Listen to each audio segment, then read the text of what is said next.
when we left off last time we were playing D&D, you lovely folks had spent a day or two kind of wandering the royal holdings, taking advantage of your safe, happy territory to accomplish some things, try out some things, and eventually y'all went to the spa, got some nice R&R, and now it's time to get back to business. And that means that the plan moving forward is to leave the royal holdings. You've accomplished what you set out to do, which was to make an ally out of the King of Udril and hopefully guarantee use of his piece of the Rod of Seven Parts when the time is right, when you guys are ready to cast your ritual and banish the aboleths forever.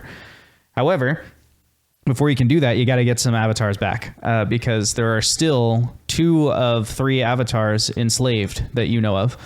And to do that, we got to go to the Umbral Sea. So you guys are planning to head out and go back to the Umbral Sea to explore and maybe find wherever this avatar is imprisoned and release him or her or them. And to do that, you need your wheels back, which is why this morning you find yourselves just outside the royal holdings, the huge wall with its map of Udril engraved on the outside, gemstones and the like glowing behind you, the morning sun casting an excited, hopeful reddish glow on all of your faces, looking at a brand new looking, shiny, chromed out, restored cipher truck, top of the line cipher truck from Edison, rolling up the road towards you, and sitting in the front of it with her feet kicked up on the dash, letting it drive itself, is Elaine Mollusk, tossing her signature ruby gem up in the air to herself.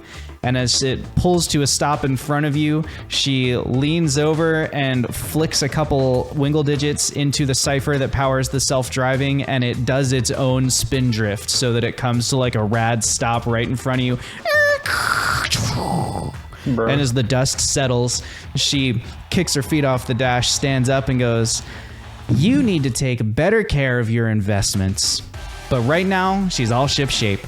Come on! And she invites you inside to show you some of the modifications she's made, because at your request, she has made a few modifications to your vehicle. The first thing that she's done is she's lined the walls with lead to hide the cipher truck from divination magic so that people can't scry on it or identify object on it or whatever. Okay. So that's one big improvement you guys made. And I totally remember the other 2 you made, and I'm not stalling for time while I try and remember what they were. You increased the range, I think, of the cipher truck. So it goes a little bit further and a little bit faster. And you did that other thing that you did. I don't know. You made it cool. We'll go and fix this in post for Spotify. So all the information will be there on Spotify. I don't remember what else you guys did. Oh, I think you gave it Disguise Self maybe. And Mending? Disguise Self and Mending so that it can mend itself and hide itself. Those are the other 2 ciphers you installed. Hiding itself being very handy as far as like, oh, well, we need to leave the truck somewhere and have someone watch it. It's yeah, like, no, or maybe you maybe have gone with lead lining instead of Disguise Self. I think to be more accurate, I think what you did is you went with lead lining, mending, and a range increase. Well, then cool. I think that's what you forget everything I just said. Expeditious retreat, which gives us like a speedy boost. That one, that's what it was. Yeah, it's like a little afterburner. There was quite a conflict among the company on whether we should have the big cannon installed on top. There was a whole meeting about it. That. Was a really big cannon. Yeah. It was a business meeting. But yeah, Matt, you were in that meeting. You just didn't participate. That's on you. Anyway, so the cannon was fixed. This is your new ride, and with the a wave from the Udril guards on top of the wall, you are on your way eastwards. Now this is going to be a pretty long journey, and you've got a lot of ground to cross. First, you've got to get out of Udril. You've got to ford the river, the Misty Run River. You've got to go through the Northern Wilds, the Quicksand Flats. You'll pass the wreckage of the ALF Tower and the Fallen Market. And then you will come to the Fallen Peak of Zanir, and the Fallen Peak of Zanir has landed in such a way that it will overshadow the Umbral Sea. So you can either like climb up that peak to look down if you want, or go around it, or whatever you want. But that's the geography that you're looking at traveling. And as you're leaving as you're kind of rounding the last bend, a horse gallops up beside you with a dwarf on it, and you recognize him as the paladin who joined you at dinner with the king, the one who was away on some kind of long journey and returned, and he rides up to you. And he's a little bit out of breath. He looks like he's hastily strapped on his armor. He says, "Oh, I'm glad that I caught you. I just wanted to let you know, don't take the main roads through. Instead, go to the north and follow the coastline, because I was traveling out this way recently on business for the king, and if you are going the direction I think you're going, you will find that the main passageways have been heavily fortified, and they are manned by a mercenary band known as Private Security Goons. And you will not want to go that way." And then he rides off, having given you the information. This will increase the length of your journey a little bit, but perhaps the trade-off in danger is worth it. What do you decide to do? Will you take the main road, or will you take the northern, coastline? I think it may be beneficial to go along the coastline as he suggested. I think with our newly reinforced truck, we will be prepared for that longer journey. I don't necessarily want to destroy this again right after we've fixed it, if that makes sense. I agree with Alan. I'm just saying, I don't like these PSG folks, all right? I don't want to have to deal with them anytime soon if I don't have to. I don't like it taking extra time, especially if there's an avatar in danger, and possibly multiple avatars in danger. The more time that we burn, the less likely they might even be there to rescue. I think I personally would rather be there in one place or in one piece and 2 days late, as opposed to being there perhaps a party member down or a cipher truck down. For Jeb's defense here, hear me out. We did all add these upgrades to, our cart. What if we can just skirt by the fortifications a bit? We got lead. They can't detect us, and we can disguise ourselves. They still see us. We can disguise ourselves, right? DM, now that you've walked away, I've got a question. That's fine. I just needed to get the tension pool because chat's ramping it up on you. We got to die. No worries. I know this is like a simple question, but would Jeb be aware of any dirt folk travel tunnels that might be in this area? No, because they never made it this far. Okay. The dirt folk were abandoned by their god before they could get this far. Gotcha. That's a Western thing. Yeah. Oh, that was weird. My light just turned off. Carry on. Oh. I understand the need for haste. I just personally think that perhaps hasting through a fortified area, especially in a time where it seems as though it's the brink of war. I don't know if we'd end up necessarily actually saving time if we got into too many engagements. I mean, you make a fair point. It's really a difficult decision because there's benefits and risks on either side. If we get there a couple days, do we know? Did he say how long it was going to take extra if we hug the coast? Just a couple days. Just a couple days. It's a day's travel up, then you go over, and then you go a day's travel down. I mean, it is just a couple days, but there's more than one avatar that we're looking to save too. So it's short term, it might kind of even out, and long term it might not. I don't know. Maybe I'm just being overly reckless, but I'm gonna put my vote on there. We'll leave it to the team to kind of vote, and no wrong answers. I think honestly we can handle either one of them. But yeah, I think we should probably just put it up to a vote because we've got decent arguments on either side. I think that's fair. I think we should play it safe, as I'm going to be going through the rod attunement, so I'll be not able to help if something happens. That is also a fair point. To the rod. I don't know how long it'll take. But I'm going to vote we go right through. That's my vote. how long did it take you, Jeff? It took Jeb 2.5 months. It took me like 8 hours. So like, not too incredibly long.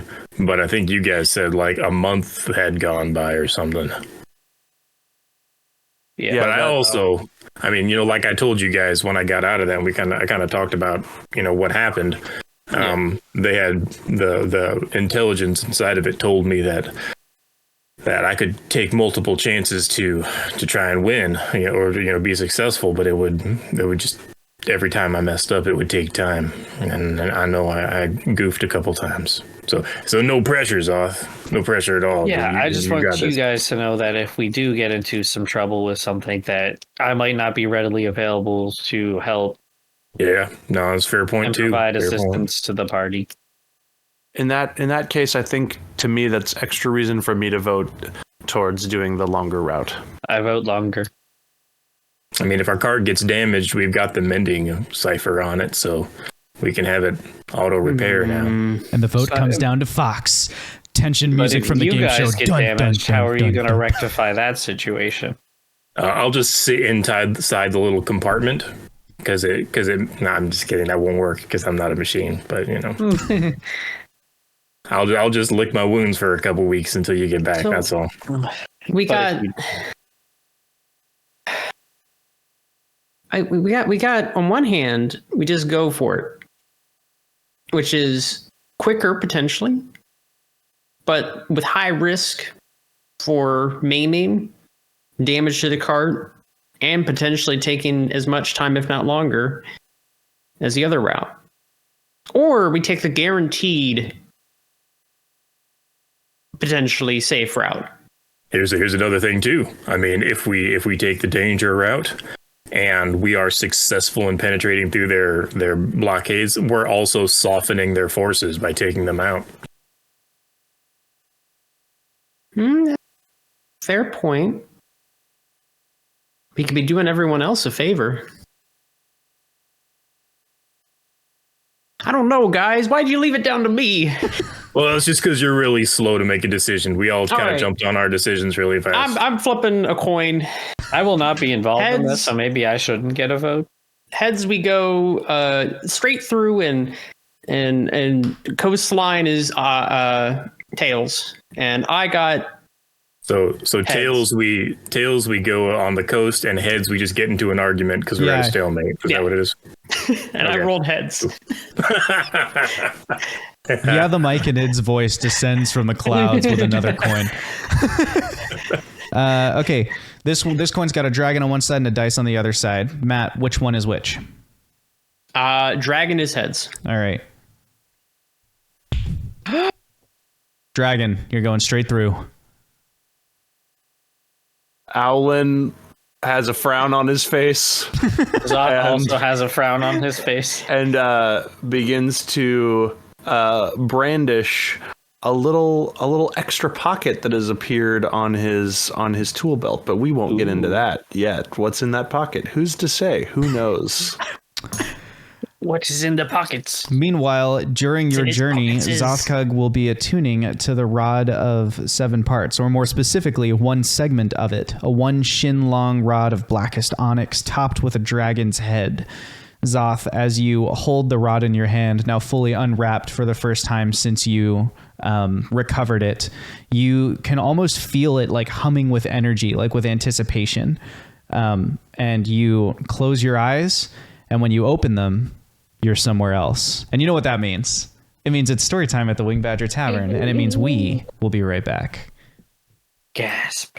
Sinir, Gontaeus, Kotex, Olara. Long ago, the 4 ancients created a world in harmony. Then, everything changed when the chat emped magic. Only Kelnor, master of good vibes, could stop them, but when the world needed him most, he vanished. 2 years have passed, and 4 adventurers have discovered a conspiracy, a company selling magic. And although their roleplay is great, they have a lot of XP to earn before they're ready to save anyone. But I believe they can save the world. Let's meet our characters for the evening. Hello, I am Matt, and I play the character Fox. He's a rogue changeling, and he has no decisions, no divisiveness, and cannot speak English, evidently. Oh, that was it. Oh, hey, I'm Wash. I play Jebediah Peppermint. He cannot speak English either. He only speaks Common, and he is a molefolk gun wizard. Hey, I'm Jake. I think it's interesting going around in this like clockwise circle. I didn't expect that. I play Alan Woodrear, the Azamar barbarian / artificer. He fishes artificially. And in fact, English doesn't exist in this world because England never existed. So anyway, You take that back. Latin does for some reason, though. Hello, I'm Trevor.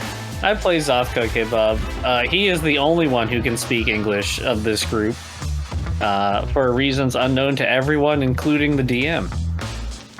And I'm Josh, your Wing Badger Game Master, and I'm going to take a moment here to acknowledge a particularly good question from our chat. Chat has asked, what the hell is a gun wizard? I would like to expand on what a gun wizard is for you. A gun wizard is a wizard who uses a gun as their arcane focus, the thing through which they cast their magic. And so Jebediah Peppermint, the one shin high mole folk, carries around a blunderbuss, 2 shins high with his hat, you're right, carries around a blunderbuss handgun, and now a longer rifle that he uses to cast his spells. So he actually formulates all of his spell materials in the morning into like little ammunition shells and then uses that to cast his spells. That's what a gun wizard is. That's who our players are.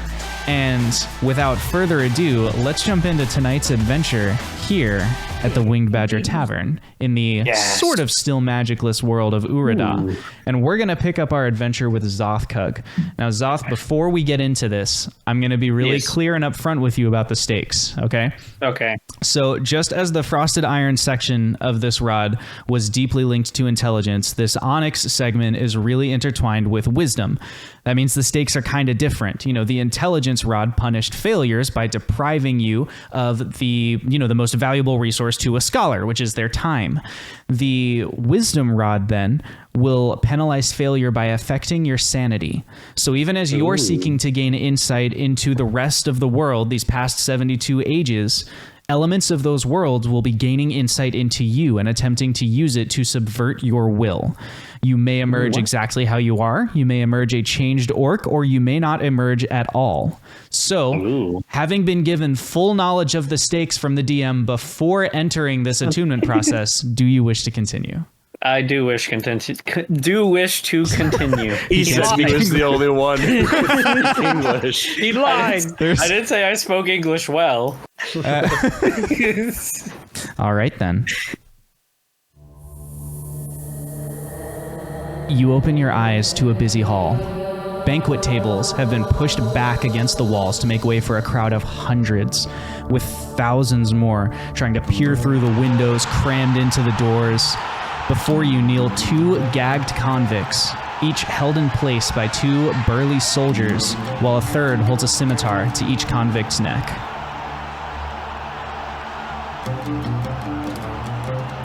Do they look spectral? Do they look physical? It all looks real to you. Okay.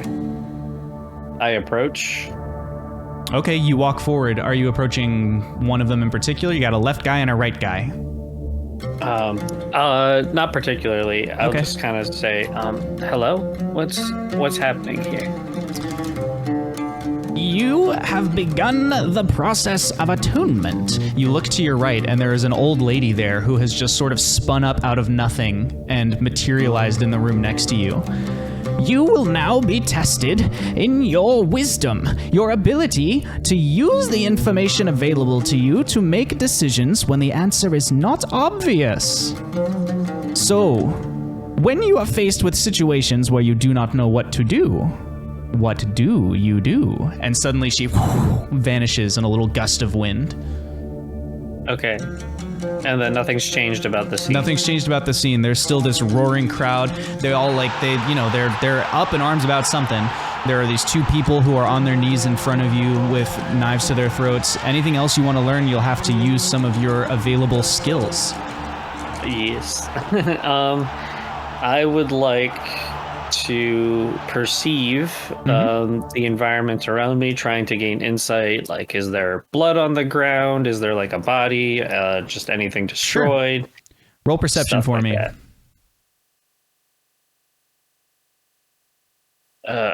Sorry, I forgot I have to open it up in a different browser because for whatever reason it's slow in this one. There are no browsers in the Rod of Seven Parts. Rod of Seven Parts always runs on Chromium. He's just browsing for information. That's browsing the scene. That's a 19. That's a 19. There are banners on the walls proclaiming the Day of Mercy, which suddenly you remember, intuit, feel, suddenly you realize that's the day where the king pardons one convict and executes the other. Ooh. Okay. Do I have any knowledge of the criteria for pardoning and sentencing? You can roll an insight and see what you know. I will do that.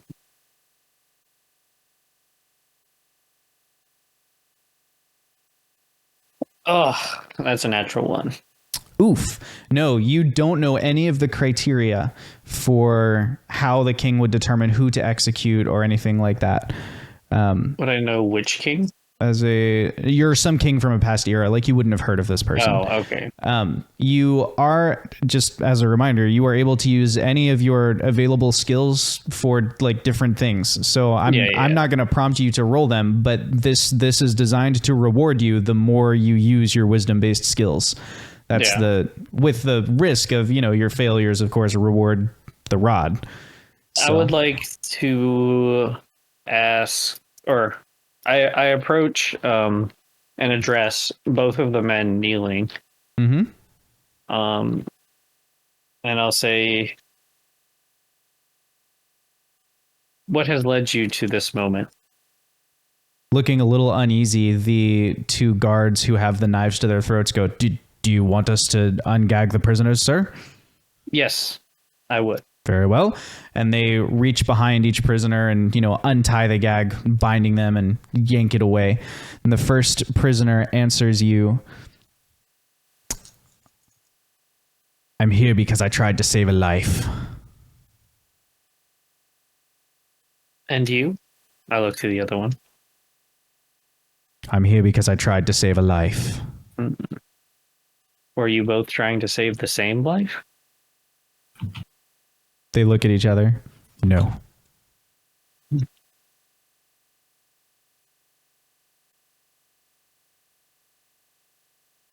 Who were you each trying to save? The first says, I was trying to save my dying son. And the second says, I was trying to save the kingdom.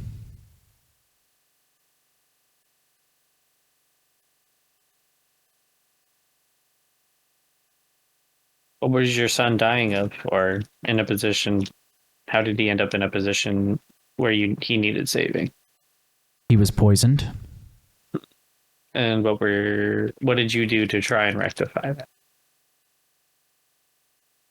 I sought out medical care for him, but it was too expensive, so I stole several high-value gems to pay for the medical care. And I looked to the other guy, and how were you trying to save the kingdom? What was so dire?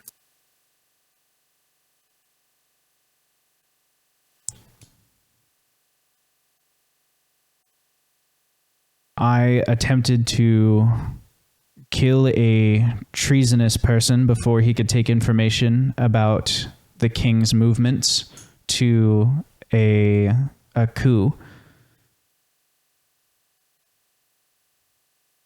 And you were caught, and that's how you ended up here?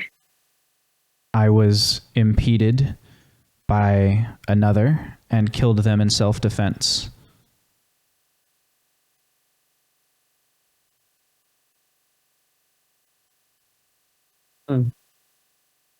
How long have you been awaiting trial? 2 years and 3 months. Awfully long. Do they look scratched up or bruised or injured in any way? I don't know. Do you have any wisdom-based skills that might help you identify whether those things are safe? Perception. I will, or medicine. I guess I could do a medicine check on Medicine's a great idea. Also, just as Jeb could, you can summon your shoulder angels at any time. Okay. Oh well, that's a natural 20. All right. They don't seem to have been mistreated in their captivity. It's been a long time since the first person made their murder in self-defense. So, they seem to have been fed fine. They're not like fat and happy or anything, but they've been given their bread and their water and their rations and whatever. And you get the impression as you look at them that they are in fairly decent health. Like either of them could have a long life before them. Okay. Roughly the same age. Yeah, I mean, middle age. Okay.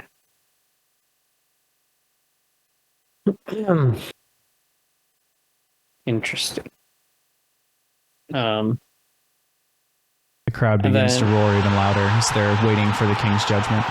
Yeah, and I'm going to look out at the crowd to see if there's anyone signaling one way or the other, or see if people are generally for or against either one. Roll an insight check. Oh, insight? Okay. That is a 24. 24. The crowd have been whipped into a frenzy, probably from other festivities of the day. They definitely want to see some violence. So, although it's kind of mixed on who they want to see die, you get the idea that if you decide to kill nobody, if you grant them both clemency, the crowd may riot. But yeah, there are people for both sides who are, or people who want to see both. Each person, someone wants someone dead for both sides. I look towards the guards, and I'll ask them, do you think it would be possible to have a trial by combat? Winner keeps their life, loser obviously does not. It'd be highly irregular, sir.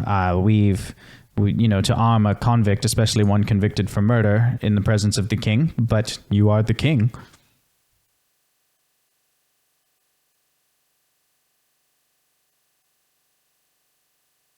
I'm going to add a die to the tension pool. Okay. I think this crowd would love a fight. And I think they should both be given a fair shot. To fight for their lives.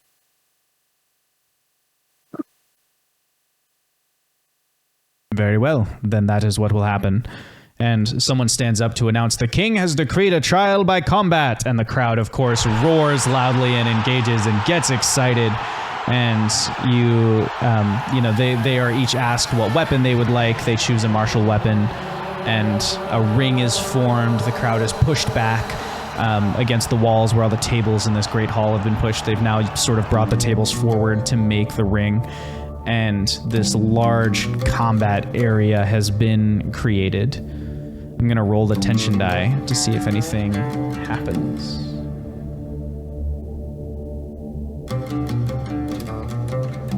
Great.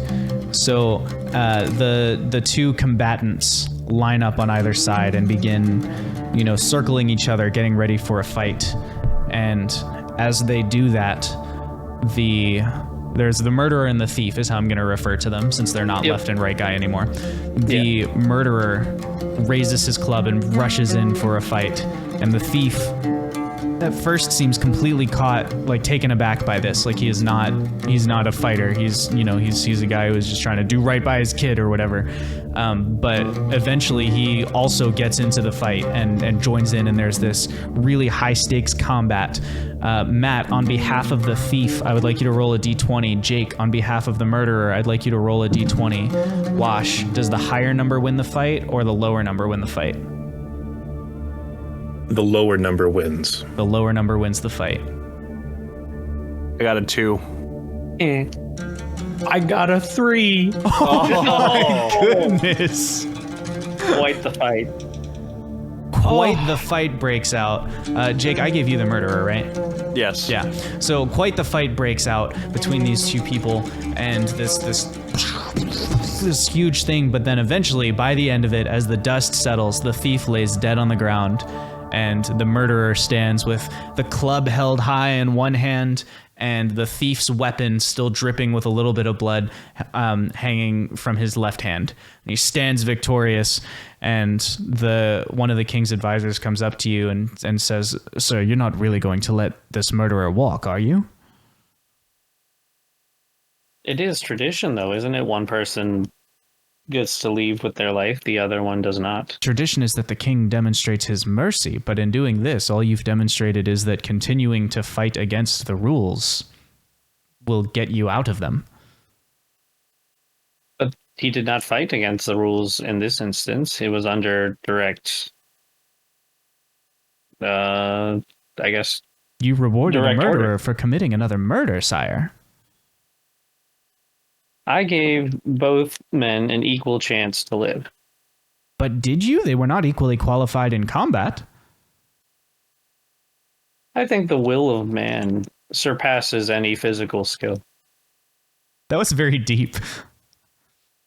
The advisor bows his head respectfully and steps away from you. Someone else comes up and says, "Sire, will you attend to some other duties with me?" And he begins leading you towards a side door. Do you go with him? Real quickly before I leave, Yeah. I will state this man has absolved of all charges and is now free to go as a free man.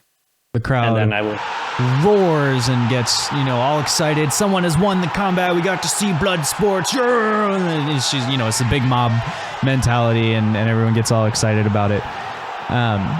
The other guard leads you towards the door and says, there is something important that we must attend to. However, before we attend to that, we transition out of here and back to the Four Guys Adventures and Vibes van. There is a raging storm as you guys have pulled up for a camp. So far, 2 weeks have passed as Xothkug is attuning to this rod. And you sit now tucked as well as you can be under a tree for shelter. You're in some woods near the ocean. You're following that northern coastline as you were instructed. Wait, no. I thought we were going straight through. You're going straight through. That's what I said. You're going straight through. Okay. As you decided. I should have left it because I That's wanted okay. to follow the northern coastline. But right now, the road ahead is going to be too muddy to make any meaningful forward progress. So there's no point in pushing through the night. And that is why you have stopped to make your sort of camp for the evening. In the back corner of the cramped cipher truck sits Xothkug, motionless besides his breathing, as he has been for 2 weeks. He does not seem to be weakening or anything. I'm not penalizing his health or anything like that, but he's all zen right now. And the rest of you can barely see 5, maybe 6 shins away out the windows of the cipher truck. Luckily, it's been reinforced and all the walls are intact and your windows were repaired, so you're not wet. But that is the situation you find yourselves in on this summer's evening. And it's really coming down. It's so weird seeing Zoth like that. Is that what I was like? Just kind of sitting there all catatonic? Very, very similar. Kinda. I worry as to the best way to what if we are to encounter opposition on this path. Is the best strategy to attempt to simply race through, like just go, just see if we can ram through, or just outrun enemies, or is it best to like guys? I think I just saw something outside. Oh, gonna- front or out back? It's behind the tree, one of the trees out there. Alan is roll perception. Alan's gonna draw his new gadget out of his tool belt. It looks very similar to Jeb's blunderbuss, except it's got like a lot of orange like highlighting to it that seems to glow. He's got it drawn. All right. Like a 007 agent. Okay. So I rolled a 22. You see like a dark shape, like kind of tucked away behind a tree. And at first you thought it was moving, but now it seems to be sitting still. So maybe it was like the flash of lightning that made it look like it was animated or something like that. But there's definitely something that is not like part of the woods behind a tree. I don't know. I could just be paranoid, but something's not right. I mean, if you look right there, Jeb, do you see it? I mean, kinda. Yeah, maybe. Do you think it'd be worth one of us, like, maybe posting up on top and kind of hunkering down and just kind of, keep an eye out instead of looking through these windows? I don't know. I don't like this. I might just go check it out. How tall is the grass around here, DM? It's like wild grass, so it's maybe half of Jeb's height, and for everyone else, it's like maybe middle of your shin. And we're traveling on a road, or are we traveling countryside? No, you're traveling on. It's a main path, but there's not like a road there, so it's sort Not of very a mixture wide. between trail, tamped down grass, and just wilderness. Okay. Alan will follow after Fox, like at like a distance, like kind of trying to like keep, like if Jeb is like guarding Xoth, Alan is like the in between, and Fox is the point, if that makes sense. Yep. Fox, before you go, I got something for you, pup. What you got? And all right, I need you to close your eyes because this is going to be a bit of a blast in your face. So just kind of brace yourself, but it's going to be all right. Okay. And it's okay. Just trust me. And I pull a number 2 shell, pop it into the front, and like almost point blank right in his face, just boom, just like shoot a big puff of pink smoke right into his face. And he has where is it? These like. It almost like blows his hair back and up a little bit so that it looks like he has these owl ears and his eyes are almost magnified a little bit. I'm casting Enhance ability and I'm giving him Owl's Wisdom, which gives you advantage on all wisdom checks for the next hour. Oh, what did you just do to me? You're going to be able to see and like perceive things a little bit better. So... we need you sharp out there because that rain is going to be nasty and it's really going to cut down your visibility. All right. I'm going to go ahead and pull out a dagger and just kind of hold it in my palm. And I'm going to go ahead and slink out of the cart and try to make sure I don't get it too wet inside, Can I retcon a thing real quick? If it's a good retcon. Super fast. I wanted to upcast that and cast it on Owlin and Fox. Sure. I think it's so funny that you didn't cast it on Xoth. I get it. The time would have expired because time's not the same. But I think it's so funny that you're like, here's this thing that'll help your wisdom. Well, I don't think that would have affected him. At least personally, that's what Jeb didn't think about that because he's unconscious. But Yep. Yeah. so Owlin, you also has have wisdom Okay, cool. as well, advantage. Sweet. Cool. Well, let's check it out. All right. I'm going to go ahead and try to stay close to the cart at first and try to see if I can find a path to stay out of the sight line if it were a thing towards the tree. Okay. Yeah, I mean, you could only see 5 or 6 shins from the cart, so it's not a lot of ground to cover to get to the tree that you could see because it's only 5 or 6 feet away. Right. But Alan is staying 15 feet away, just so you know. Sure. So you head to the tree, and you look behind it, and you do indeed see some things. Ooh. I'm gonna go ahead and head back to the cart. What was over there? Alan, it's there are dead bodies over there. Well, let's go back into the cart and stay vigilant. I don't think we should just leave them there. Whose dead bodies are they?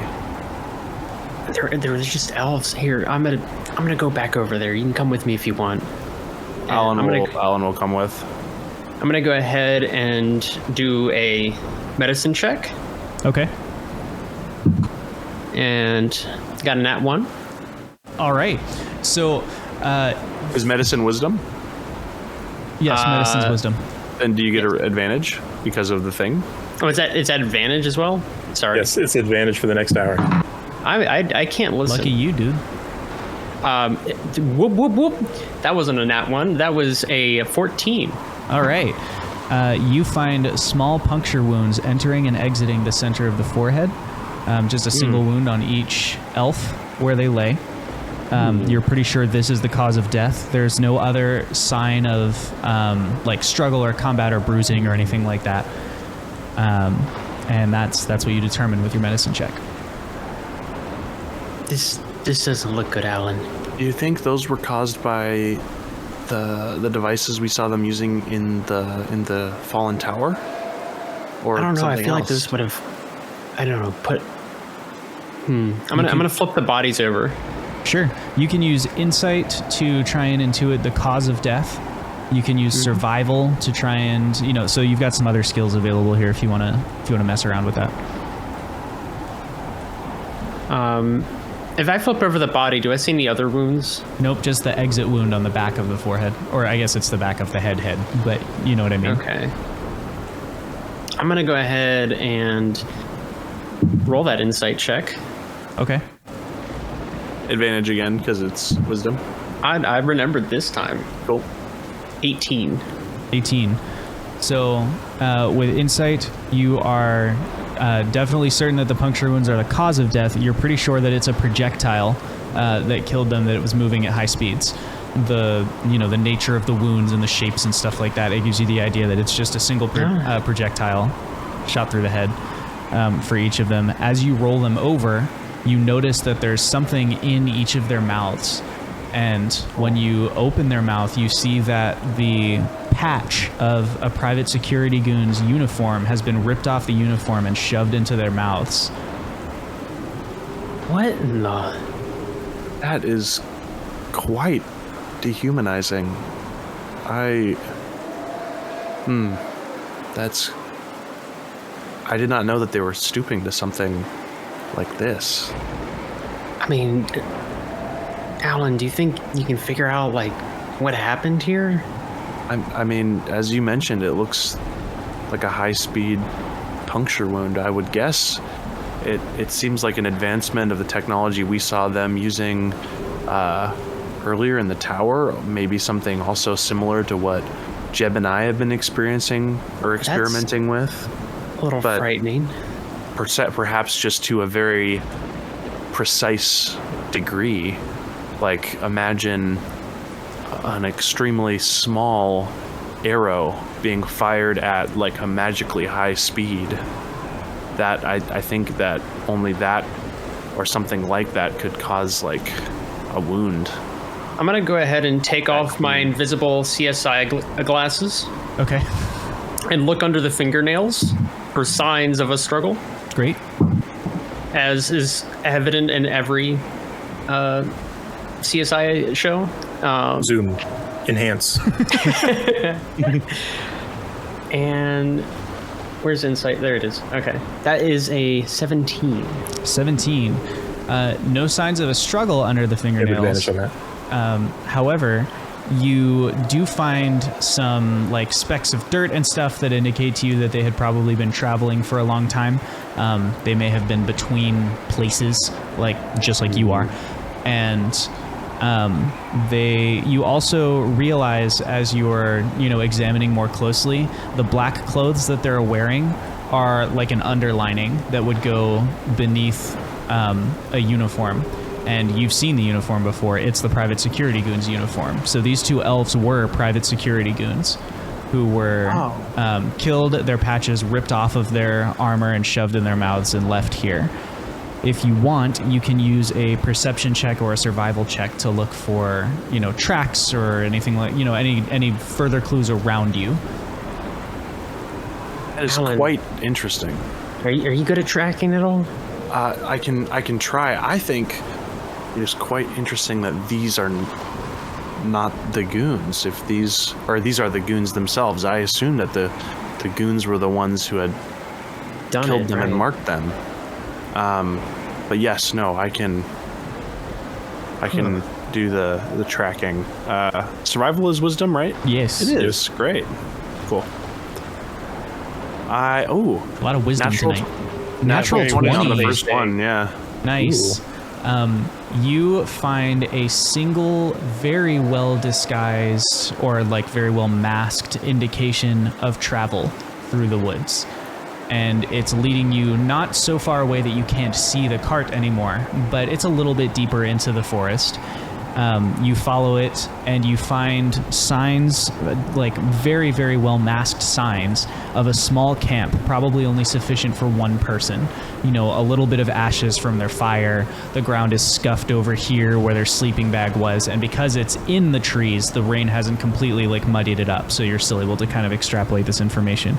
But whoever it was, this person knew the woodlands really well.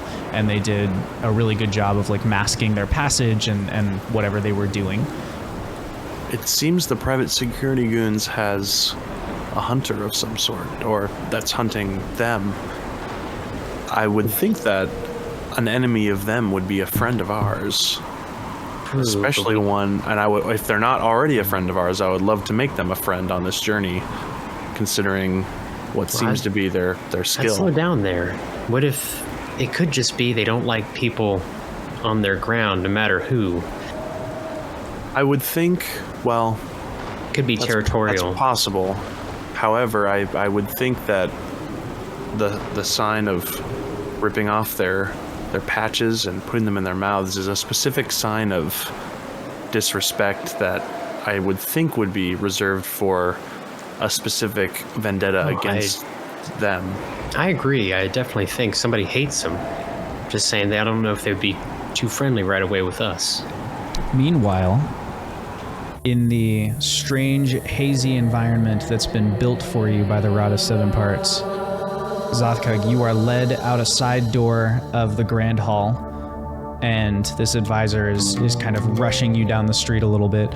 He says, "Sire, there's been an incident that requires your attention," and he leads you to the edge of whatever town or city you're in, and you find yourself in a small clearing, and in that clearing, there is some kind of beast roaring and stamping.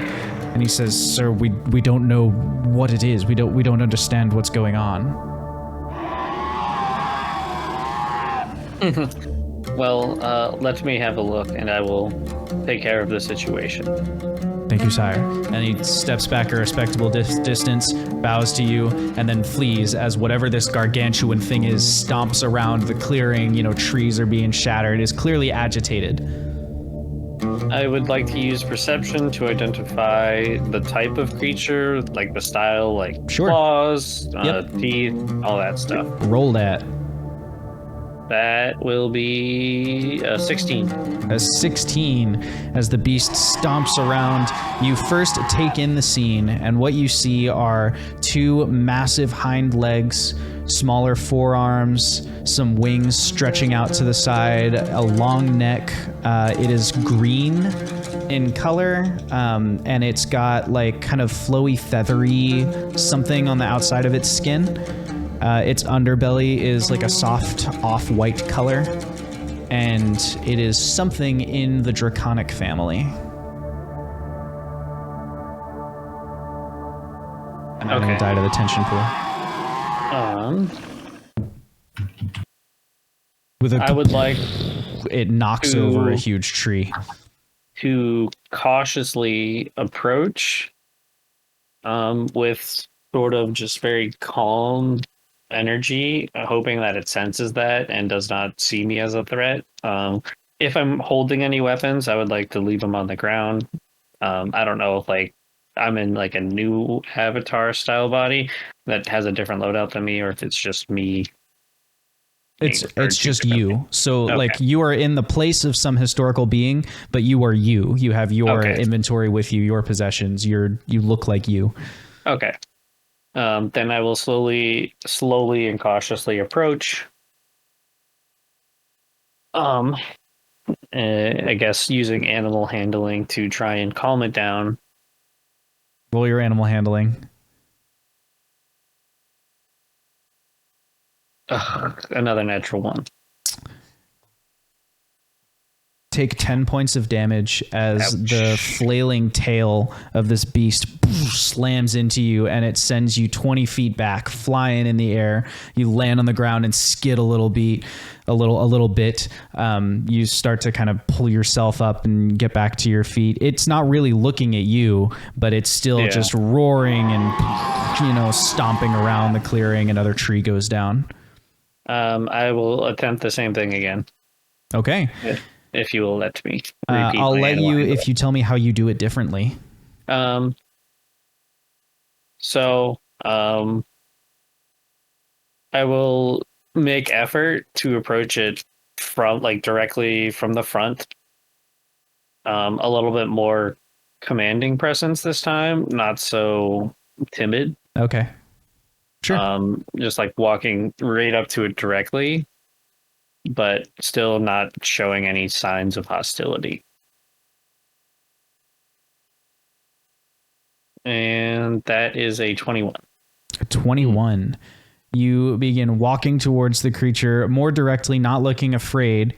And as it's stomping around, roaring in distress or whatever, it looks over and its eyes kind of lock with yours. And it doesn't freeze up in fear, but it stops stomping and now it's just watching you. As you approach, it flares its wings out wide. What do you do? I say to it, not knowing if it can understand me, but everything will be all right. We will figure this out together. Does it look like it's would be native to this topography and style of land? No, it's probably not native to this topography of land.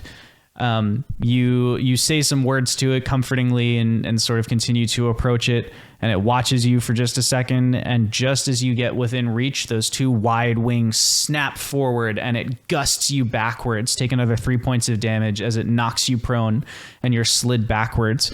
With a roar, the beast rears up on its hind legs and takes off into the air. It does a quick circle and then slams back into the ground on the other end of the clearing, ground like shockwaving out from it as it roars again. What do you do? I'm gonna make another perception check on it to see if there's like something that's been stuck in it physically that might need to be removed, like a spine. Okay. Or some other physical ailment that would cause it to be hostile. Okay. Go ahead and roll that. 22. Okay, 22. You do not see any visible injuries on the outside of it. And there's also nobody around. Like, before there was nobody around, but after this thing leapt into the air and slammed back down onto the ground, nobody is around. People have fled. So it's just you now kind of squaring off with this thing. I'm adding a die to the tension pool. Okay. I'm going... do I sense I can use magic? Yeah, your magic would work here, but also you've got your other skills and stuff available to you too, and your shoulder angels. So those are all the resources at your disposal. Okay. I'm gonna use the spell command. Okay. And I'm gonna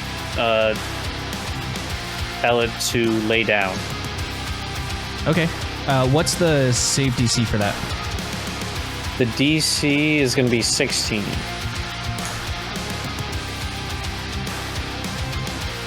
So the beast is stomping around this clearing and roaring, and it rushes towards you, and you stand up and you go, "Down, boy!" And all of a sudden, as if weighed down by like a magnet or something, it just slams into the ground, skids towards you, and is now laying down. It's still looking at you. It's awake. It's, it's alive, but now it is laying down on the ground. Its wings still kind of thrashing around behind it, but not actually taking off in the air. And it's watching you very closely. You're maybe 3 feet away from this beast now. And so, you're standing there looking at like just its nose and teeth of its snout. Being this close, I would like to do a medicine check to see if I could find anything that would be ailing it. Okay. Make a medicine and an insight check. Okay. Medicine is 16. Insight is 15. Okay. With your insight check, you're able to determine that the beast is not angry. It is hurt in some way. And with your medicine check, you're able to identify a discoloration on the gums that is known for a certain kind of poison called the fabula hamo. And it's a painful, usually fatal poison that can only be cured by a particular kind of flower. If only you could remember what that kind of flower was. I guess, would that be history or insight? That could medicine. Be survival or medicine. I'll do medicine. Okay. That's a 23. 23. Yes, you remember now. It's the Fabula Hami. And that flower is rare, but you're pretty sure there is some that grows in the woods near this area. So you could probably find some of that flower for it and bring it back. I will go and find this flower. Okay. Not turning my back when I leave. I'm walking away facing it. Okay. And then once I feel like it might not, or a safe distance away, I will turn and go find the flower. What is the duration of the command spell? I believe it's 1 round. Okay, so it's already like stirring and standing back up as you leave. It gives another great roar and just kind of rears up into the air and knocks over another tree in its distress. You head into the forest. And as you head into the forest, that was not the transition I meant to do, but it was kind of funny. It goes dark. Yeah, as you head into the forest and begin looking for the Fabula Hami flower, out at the Cypher truck, we rejoin the 3 remaining members of Four Guys Ventures and Vibes as they try and figure out what to do with their new information. So, Ooh, you guys are soaked. Hold on, let me dry you off, and I just start using prestidigitation to dry them off. What'd you guys find out there? Well, you go ahead, Alan. There seems to be a couple of discoveries. What specifically Fox saw was the dead bodies of 3 private security goons. 2, I apologize. Seemingly pierced by some sort of small projectile at a high speed, right through the forehead, very precisely, very accurately. And whoever killed them took off their private security goon patches and stuffed them in their mouths as a sign of seemingly disrespect, or marking that this is not a safe place for private security goons to be. We were able to track the killer's tracks back into the forest to where they made camp. However, it has been since abandoned, and we weren't able to track further, or at least we didn't attempt to. We wanted to come back and talk to you about it first. But my thought would be, this person, if we were able to find them, could be a valuable ally. If they're an enemy of the private security goons, they may be a friend of ours. That's However, a good point. Fox raises another good point in that perhaps this is simply a territory we don't want to be in, and this person is very defensive of their land. I'm just in which saying, case we should just start moving as soon as possible. the enemy of my enemy could be my friend, but the enemy of my enemy could be my enemy. That's fair. Yeah. Well, DM, can I make a history check to see if I've heard of any territorial groups that are sure, around, that are from around here? yeah, It's pretty decent. you can make it with advantage because you've traveled this path once. That's true, we did. Oh, that's worse. Okay. 17. 17. You so geologically, you have passed the Misty Run River and are now in the Northern Wilds. This area isn't really known for having any inhabitants because it is wild. So very few people will actually cross this stretch of area between, and this and the Quicksand Flats, really. The closest civilizations are Udril back behind you and Fladena, the Land of Dragons, to the south of you. And neither of those, to your knowledge, like Udril is territorial, but their territory ends at the Misty Run River. And the dragons don't seem to really be bothered with crap like territory in Fladena. They're just, as long as you don't go in like their den and on their horde, it's not like a big deal. So you can't really think of anything like that unless it's a monster. I guess there could be territorial monsters out here. We're north of Aspesh though. Like, can I spend a ton of time in Atunement? That's true. Would I know of any like gangs or any? So specifically, what I'm trying to think of is this looks like technology. This looks like security goon style equipment. So this is some sort of advanced thing. This isn't some wandering tribe, unless they like stole it from the goons or something. It's not something that they would have developed themselves. This is probably like something that's relatively advanced. Would I be aware of any groups of humanoids around here that would probably, because it's been a while and this is new tech. So he's thinking like somebody that's ambitious enough to steal this, or clever enough to like invent it or invest in it. You don't know of any such people, but you've heard a rumor. You've heard a rumor in back alleys and dark corners of Aspesh that there is a human somewhere in that nation who eliminates people for coin. Doesn't have particularly high moral standards, and is very, like, his reputation is for precision, 0 collateral damage, no, whether it's a poison or something else.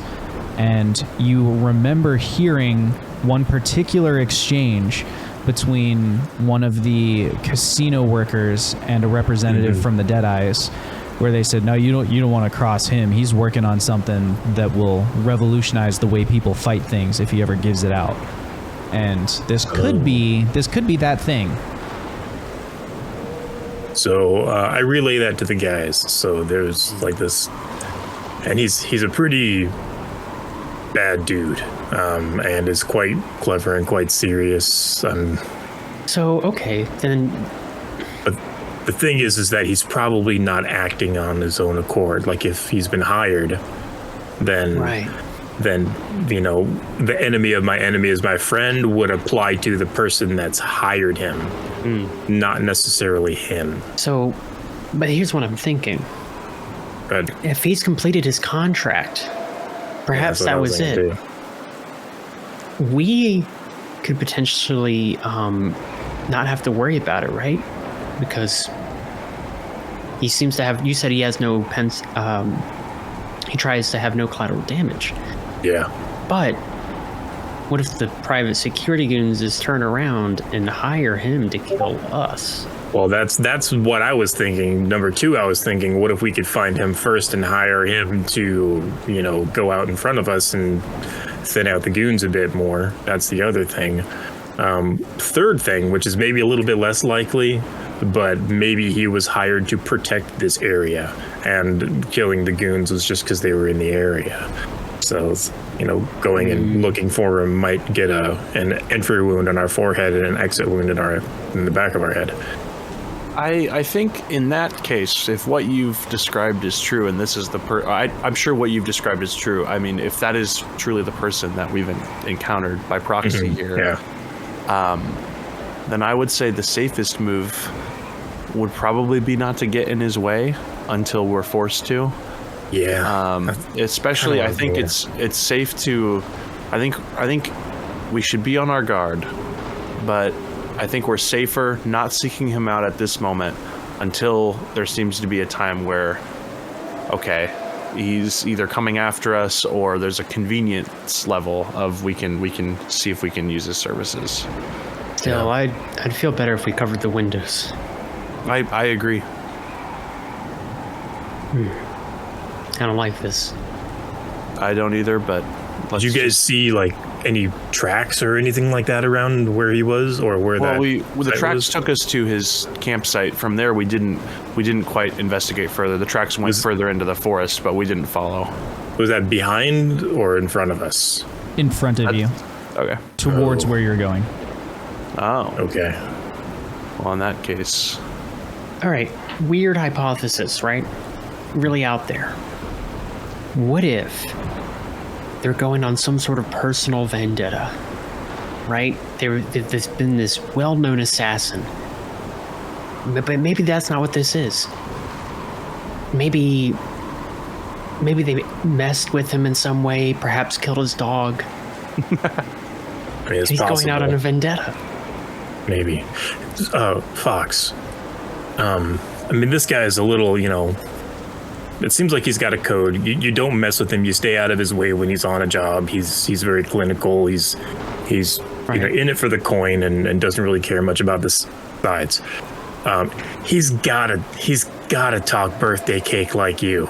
Like, is there an insignia we could put out on, or some sort of messaging we could put on the outside of the truck so if he catches us in his sights, we could, and we say, hey, we know you're out there and we're hiring, or looking for protection for coin or something like that. Maybe because he's not gonna reveal himself, but maybe if he sees us, then at least we could maybe like draw him out. To be honest, I was thinking about that, but the problem is, Because I'm you're worried. Oh, thank you, Jeb. It's nice. You don't gotta make it sometimes. weird. I'm just saying. Oh, okay. Well, I was gonna say. Well, you're blushing now? I mean, you're smart. Okay, I said it. All right. So, I should compliment you more often so it's not so awkward. You look nice. You have a nice nose. Jeb, you can stop, Jeb. Okay. We head Point back being- into the woods with Xothkug as he begins his navigating path. Roll a survival check to establish your sense of direction. Come on, dice. That's good. 22. 22. You head into the woods, the ambient light getting dimmer and dimmer around you as you go deeper and deeper into the woods. You have a vague idea of where this flower is supposed to be, but of course it's so rare and its its coloration so specific that it's taking a while for you to find. You hear something rustle in the trees off the path. You do anything? I look to see if I notice anything. You don't see anything. Okay, I will keep on guard, but continue looking for the flower. Okay. You are wandering around looking for the flower. About 10 minutes goes by. 20 minutes goes by. 30 minutes goes by. 40 minutes goes by. Nothing. 50 minutes goes by. 60 minutes goes by. I'm adding a die to the tension pool.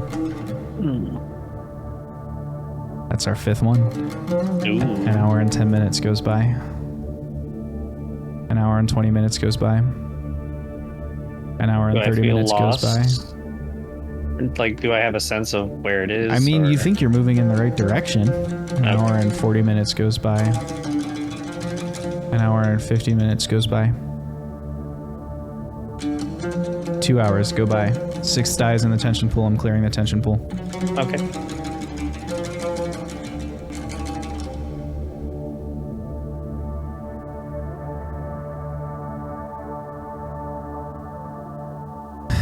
Two hours and 10 minutes go by. 2 hours and 20 minutes go by. You slip on something, you fall, you trip to the right, you kind of skid off the path, you get totally disoriented. By the time you finished rolling down this hill, you find yourself kind of surrounded by tree roots.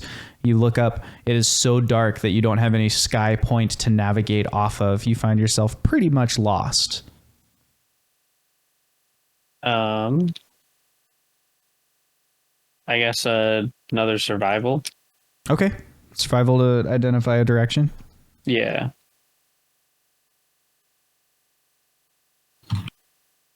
$11.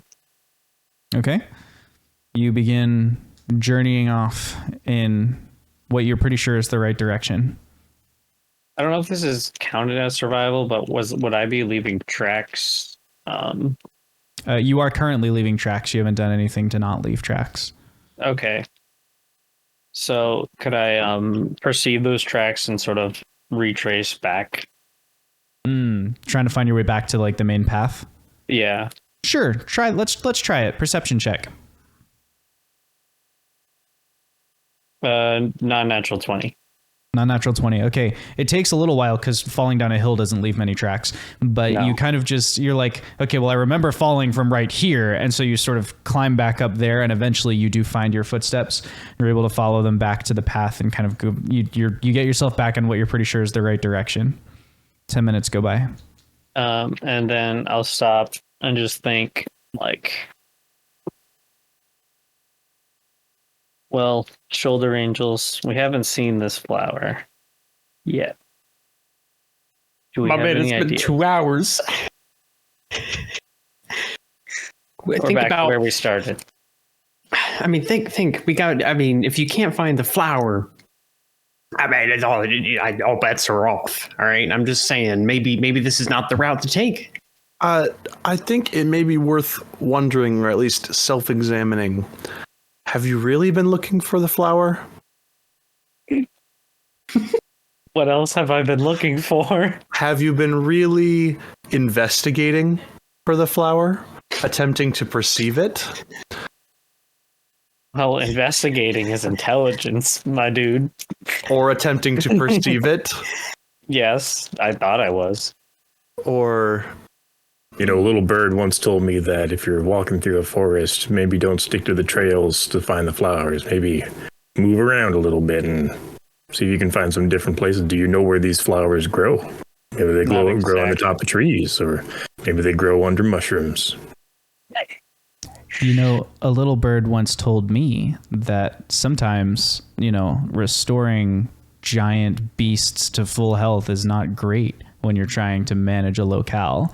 And a fourth shoulder angel climbs up off of Xoth's pot and sits down on his shoulder. I'm just saying. Well, it's getting kind of crowded here, huh?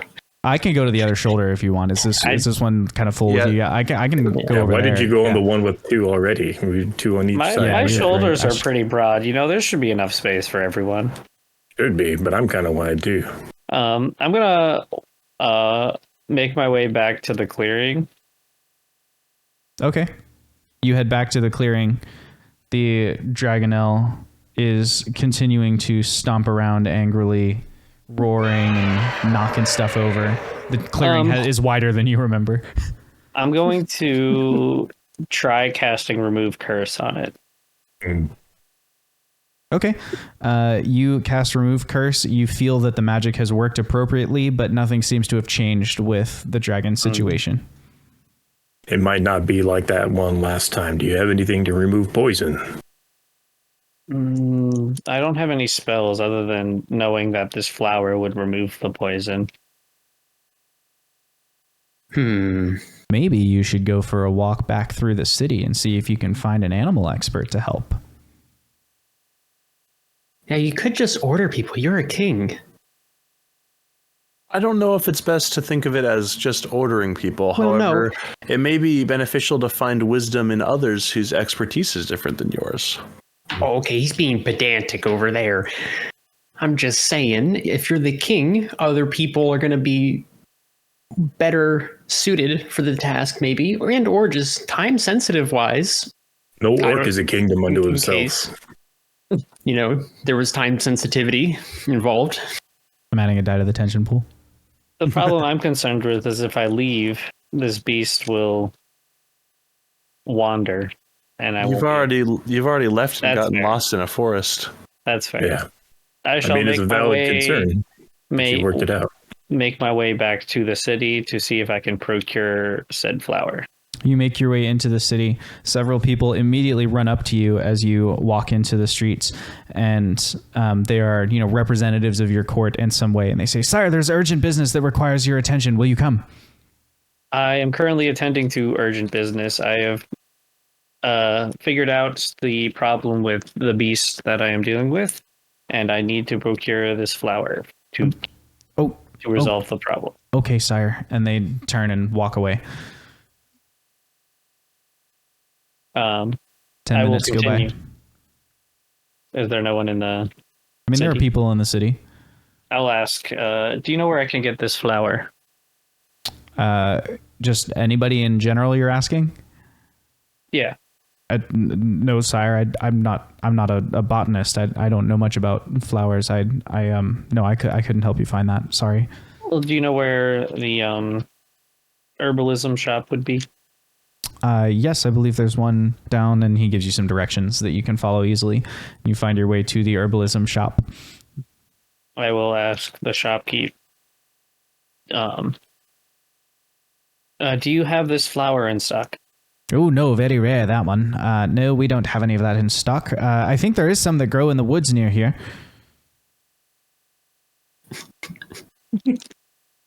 I will, thank you. Of course. I will, knowing that the beast apparently does not leave the clearing, head back to the castle to attend to the next urgent business. Perhaps you could task this botanist with procuring it, since he's familiar with where it would be in the forest, and delegate it. Yeah, you could totally trust something like this to a botanist. He won't get it wrong. Excellent. I will turn to the botanist. Actually, could you procure some of that for me? You want me to go into the forest to get it? I don't know that I am fit to travel in the forest. And he is kind of wimpy looking. I don't know that, it would be dangerous, wouldn't it? What if I become lost? I can assign you some Kingsguard. Very well. Okay. I will try and find it for you. How many men would you like? I don't know. What's a good number? How scared do you feel in the forest? Significantly, sire. Would you feel safer? There is a with you? roaring beast between here and the forest. I don't know that I'm able to even really get past that. Then a squad. Okay. It will be done. I will send them here, and when you have procured that, come see me. And then I will leave and head to the castle. You head to the castle. As soon as you arrive, those same court attendants run up to you. They receive your orders and send the squad down to, take care of this botanist who's really scared. And then they push like a stack of papers into your hand. Sir, these require signatures. I look at what they are before I sign them. They're a stack of like mundane kingdom business forms. They're like, this person has a request for their village, or stuff like that. It's like boring, mundane, logistical stuff. You're pretty sure it'll take at least an hour to get through all these forms. I'll sign them all. Okay. As a king, it is part of my responsibility, whether I like it or not. Okay. You take an hour. I add a die to the tension pool. Your hour has ended, and you are now sitting with no more forms to fill out back at your castle. I asked the sire, was this the urgent business? Yes, the paperwork was urgent. Yes, thank you for attending to it. He takes the papers and Okay. waddles off to go do whatever he does with all the paperwork. I will go, or before he leaves, I'll ask him, is there anything else that needs my attention? Has the herbalist come back yet? No, sorry, the herbalist has not come back yet, and there are 1,000 things that require your attention, but I understand that this is very important to you, so,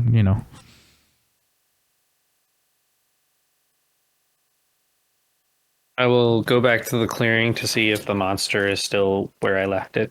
The beast is now laying on the ground. It's still, like, every now and then gives kind of like a feeble roar, laying on the ground. But it's no longer, like, moving or thrashing. It's got, like, bruises and kind of, like, scratches and stuff on its arms and legs from where it's been throwing itself into the forest.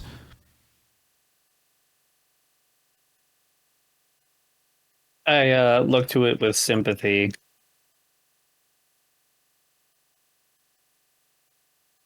And I decide that sometimes mercy is the best for all. I pull out my... What do I have? I don't use weapons. Crossbow and arrows. Okay. I whisper a prayer to it, and I say, "May your death be swift, and may you enjoy a life of peace after this."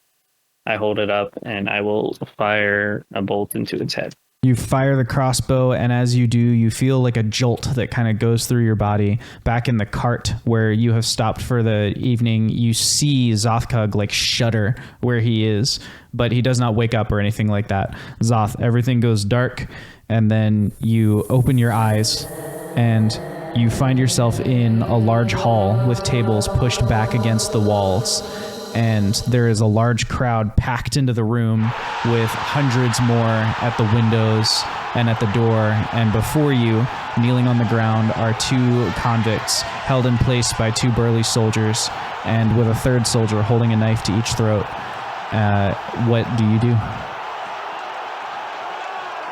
I will do the same as I did last time. I will approach and I will say,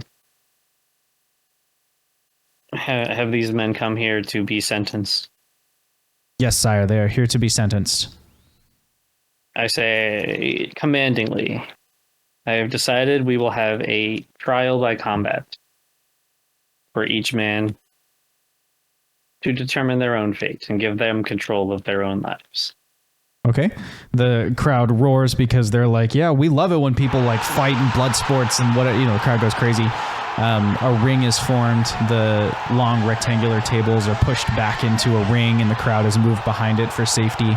Each of them is given a weapon, and again, they leap into combat. Jake and Matt, roll your d20s, and Jeb, or I guess Wash, tell me if low or high wins the fight. Same assignments. Jake's got the murderer. We're going low again. Thief. Okay. 7. Yeah, you can't beat me on this one. I got a nat 1, baby. Race to the bottom. The thief this time somehow ekes out a victory by probably like appealing to the murderer's better nature and like, but my son. And the murderer stops for a second, and the thief just like whacks him with a club across the head, and he falls lights out to the ground.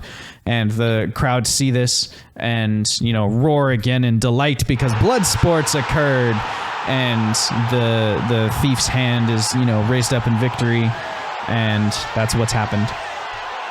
And I will commandingly state, "This man has won fair and square. He is absolved of his crime and will be allowed to roam free from this day forward." And he is led out of the hall with his freedom and surrounded by the mob, and who are like, yeah, blood sports, whatever, and they like usher him out into the street. As he does that, someone is running up to you on the like dais where you made your announcement. He runs up and goes, "Sire, there is a matter that requires your attention urgently. Will you come?" I will come. Okay. And he leads you towards the door. And as you head towards the door, we cut back not to the Four Guys Ventures and Vibes cipher truck, but instead to the back room of the Winged Badger Tavern, where it's time to talk about drinks with Jake, if you will. The tavern within a tavern. Within the tavern. Yeah. That's right. For those of you who are joining us for the first time this evening, this is the part of the show where Jake tries a D&D themed mixed drink and reviews it for us right here on stream. A while back, I bought this book, Dungeon Meister: A Drink Master's Guide. We're not sponsored by the author in any way or anything like that. It's just it was just a cool book that I bought. And I've been going through almost every drink. I've been skipping some really complex drinks that I don't have time to make. But that's okay, I think, in my mind. But this week's drink is the Point Blank Shot. It's extremely simple, but I'm going to read the flavor text first. It takes a strong will as an archer to be able to remain cool and blah, blah, blah, blah, I can't speak. To remain cool and collected when someone comes running up to you with their sword out. Taking this shot will also require a steady hand and an open mind, as these two liquors combine into an entirely new flavor. The little extra little flavor text is, there was a variation of this drink that was far less popular known as the far shot. It involved trying to throw a shot into a friend's mouth, and after many painful eye accidents, it was abandoned. Nice. So, this drink is extremely simple. It is 2 parts gin and 1 part whiskey. It is a shot of gin and whiskey. It's so simple that I just have the shot glass already mixed here. I will be drinking this out of my novelty My Hero Academia shot glass. Nice. I don't know if you can. I'll try to cover the light maybe in front of it to see if you can see the shot. Anyway, yeah, I like gin and whiskey. They're 2 of my favorite liquors, but putting them together is something I've never thought of ever. So we're gonna try it here, the point blank shot. So bottoms up. We'll hit your eye. Yeah. You'll shoot your eye out.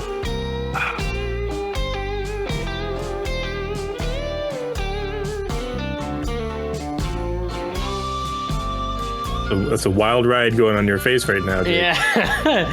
A lot of different variation here. They kind of neutralize each other. Like, it doesn't particularly taste like gin or whiskey. I think the whiskey, even though there's less whiskey, the whiskey kind of overtakes a little bit. But it kind of just tastes like kind of like not super flavorful as far as whiskey flavor. It tastes like not super flavorful whiskey, even though alcoholic wise it's strong. Like, it has the burn to it that you would expect.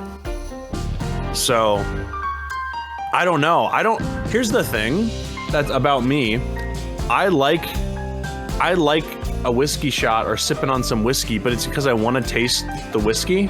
Yeah. And so mixing it with gin, which I like gin. I like gin and mixed drinks a lot. I love a gin and tonic. That's one of my favorites. But mixing them together, I think even though it's not a bad experience, it's not ideal. It's like not something I would want to get because it's like taking away some of my favorite aspects of both of the things, if that makes sense. Yeah. I would rather just have a good sip and whiskey and do that, or have a shot of gin, just gin. So I think I'll put this in the one wing category, not because it's bad, but because I just wouldn't probably get it. Like, I wouldn't choose it. Well, you can have no cost. I know, but like, it still is like, if it was bad, I would put it at like, the Nun, like I wouldn't pay for this kind of thing. If someone bought it for me, I would be like, okay. But like, I don't know. I think I'll do point blank shot, one wing. But there you go. There we have it. Fair enough. Next week, I'll give a little name teaser for the next week's drink. You guys can theorize as to what kind of drink it is or what other cocktail it's kind of a spin-off of. Next week's drink is Seduction Rolls. So there you go. I think that might be an SOB. Yes, you good job. That's it's a play on Sex on the Beach. So Seduction Rolls is a thing that I developed in middle age. For me, too much McDonald's. Before we get back into gameplay, as your DM who cares about you and wants you to do well, I thought I would tell you how you're doing so far, like give you an update on sort of where things are going. So far, you have been presented with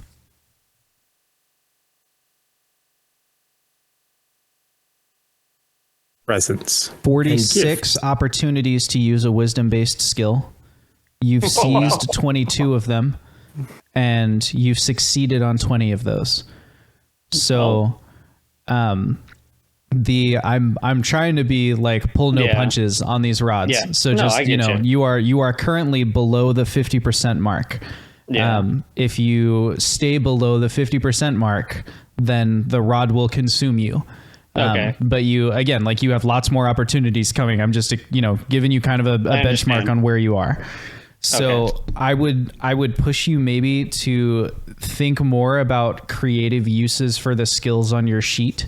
Yeah. To just as you're approaching it, and also consult with your shoulder angels. Yeah. That would be my advice as we continue here. Okay. But also, like, you know, if you die, you can go in a cool blaze of glory, so that's fun too. But yeah, just giving you the update on where things stand. Yep. I understand. And so we leave the back room and we jump back into this strange wherever we are. And we play the wrong music. But we find you again led to a clearing on the outskirts of town. And in front of you, there is some kind of beast stomping around, enraged. What do you do? Does it look the same as before? What do you mean before? Oh, do I not remember the last encounter? I don't know.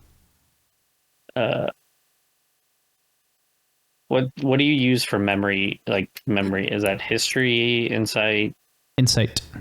Okay. You can use history for memory or insight. They're not I will use interchangeable, insight. but yeah. 21. 21. Yeah, you remember from last time that this is the same beast that you saw last time you approached this trial.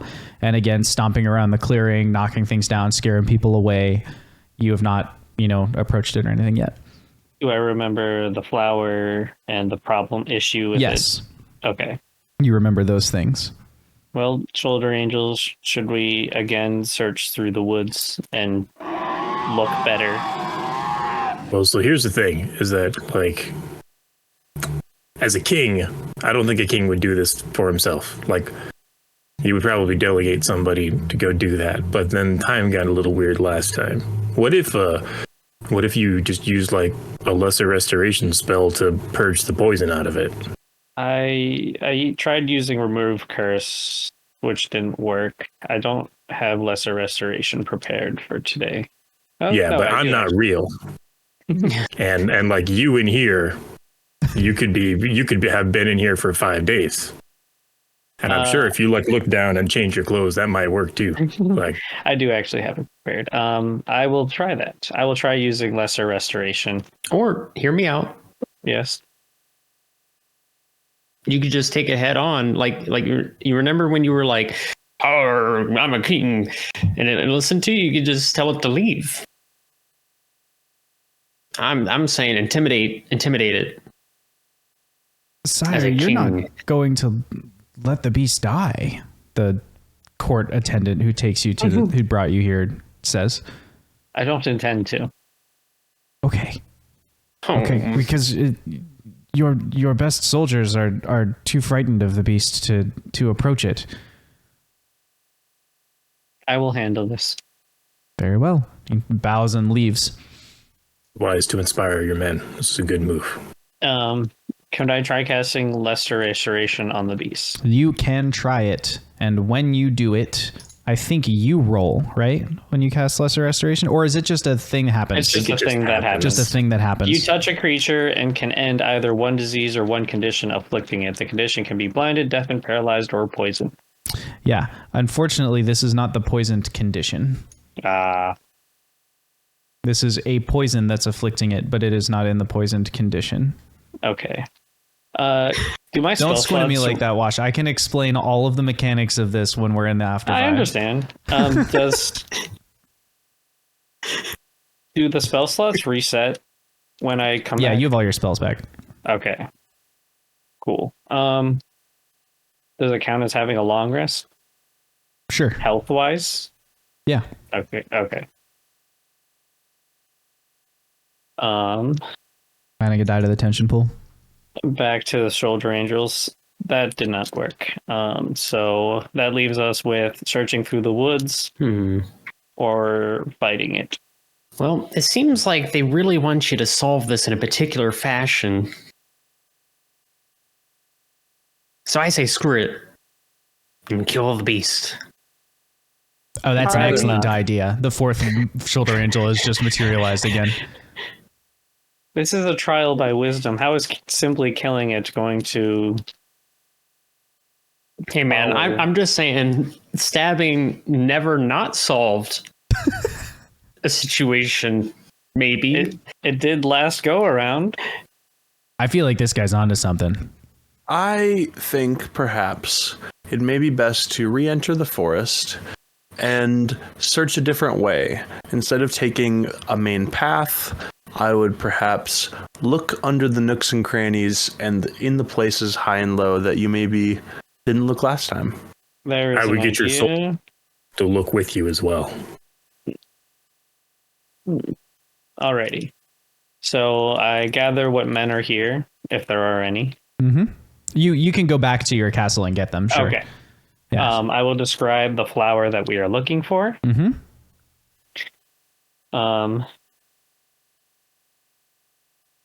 Using my my medical training and knowledge of the flowers and local flora around.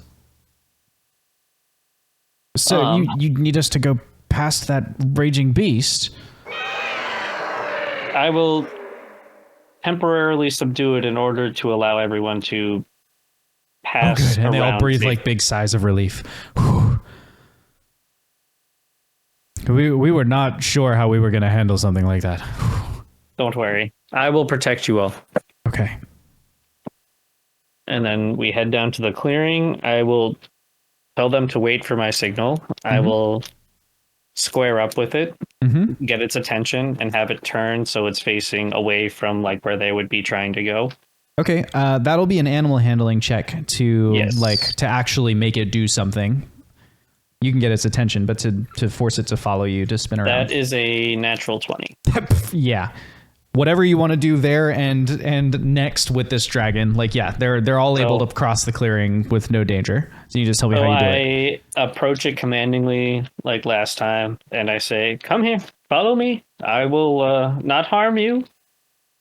And then I'm just kind of like guiding it away to clear up a path for my soldiers. And then the next thing I want to do is again command it to lay down and sit still. Okay. And the Dragonelle indeed follows you over to the corner, and it just like curls up into a little ball, and it sits there. You can see still like the pain on its face, but it's not like roaring around or rampaging or anything like that. I will calmly tell it, it'll be okay. We will get you better. So this is when we stab it, right? No. I mean, that would technically make things better. And once they are all through, I will join them. In the search? Yes. And then I will be looking in places I didn't before. So I'll leave the path. I will like climb trees. I will look under things. Roll perception with advantage, because you've got all your people helping you. First roll is a 23. Second roll is a 22. Nice going. You spend some time searching. About 30 minutes go by. I add 1 die to the tension pool for the passage of time, and then one of your soldiers off in the distance goes, I think I found one, sire. And you rush over to him, and indeed he's found exactly the right flower. It's a blue flower with red thorns. Excellent. I will take the flower. And then can I use either medicine or insight to determine how it's best administered? Like, is it digested? Is it just rubbed on the... Sure. Roll a medicine check.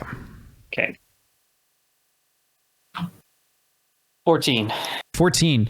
You are able to determine that the best way to administer this is to crush it into a poultice and then have the beast eat it. Okay. I will crush it.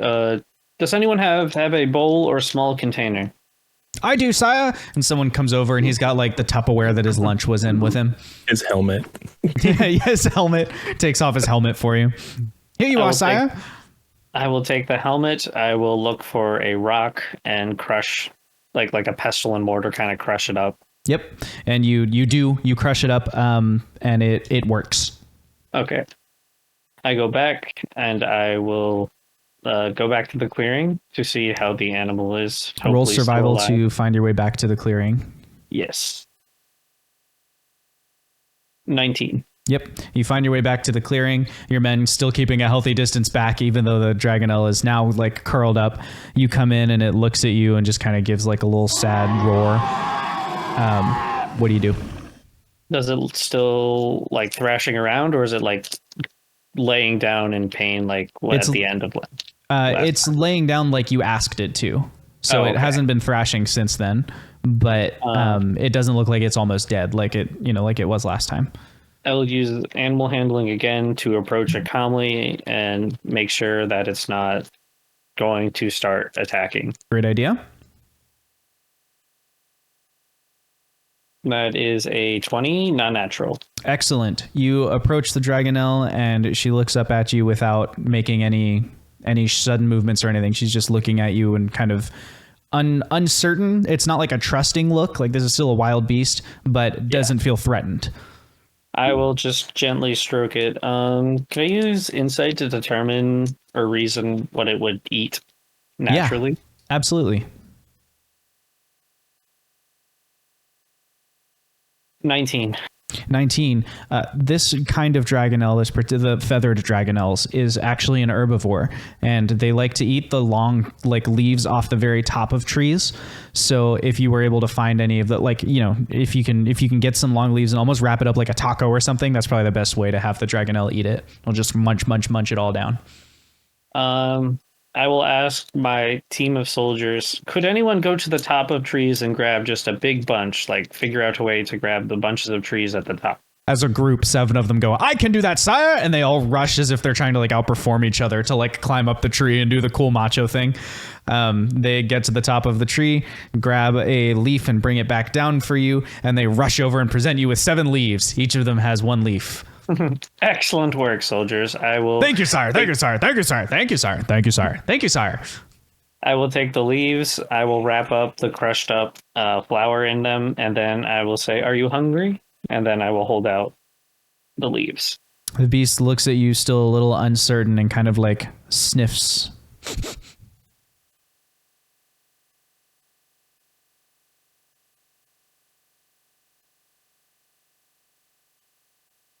One of your shoulder angel goes, I believe this animal needs some handling.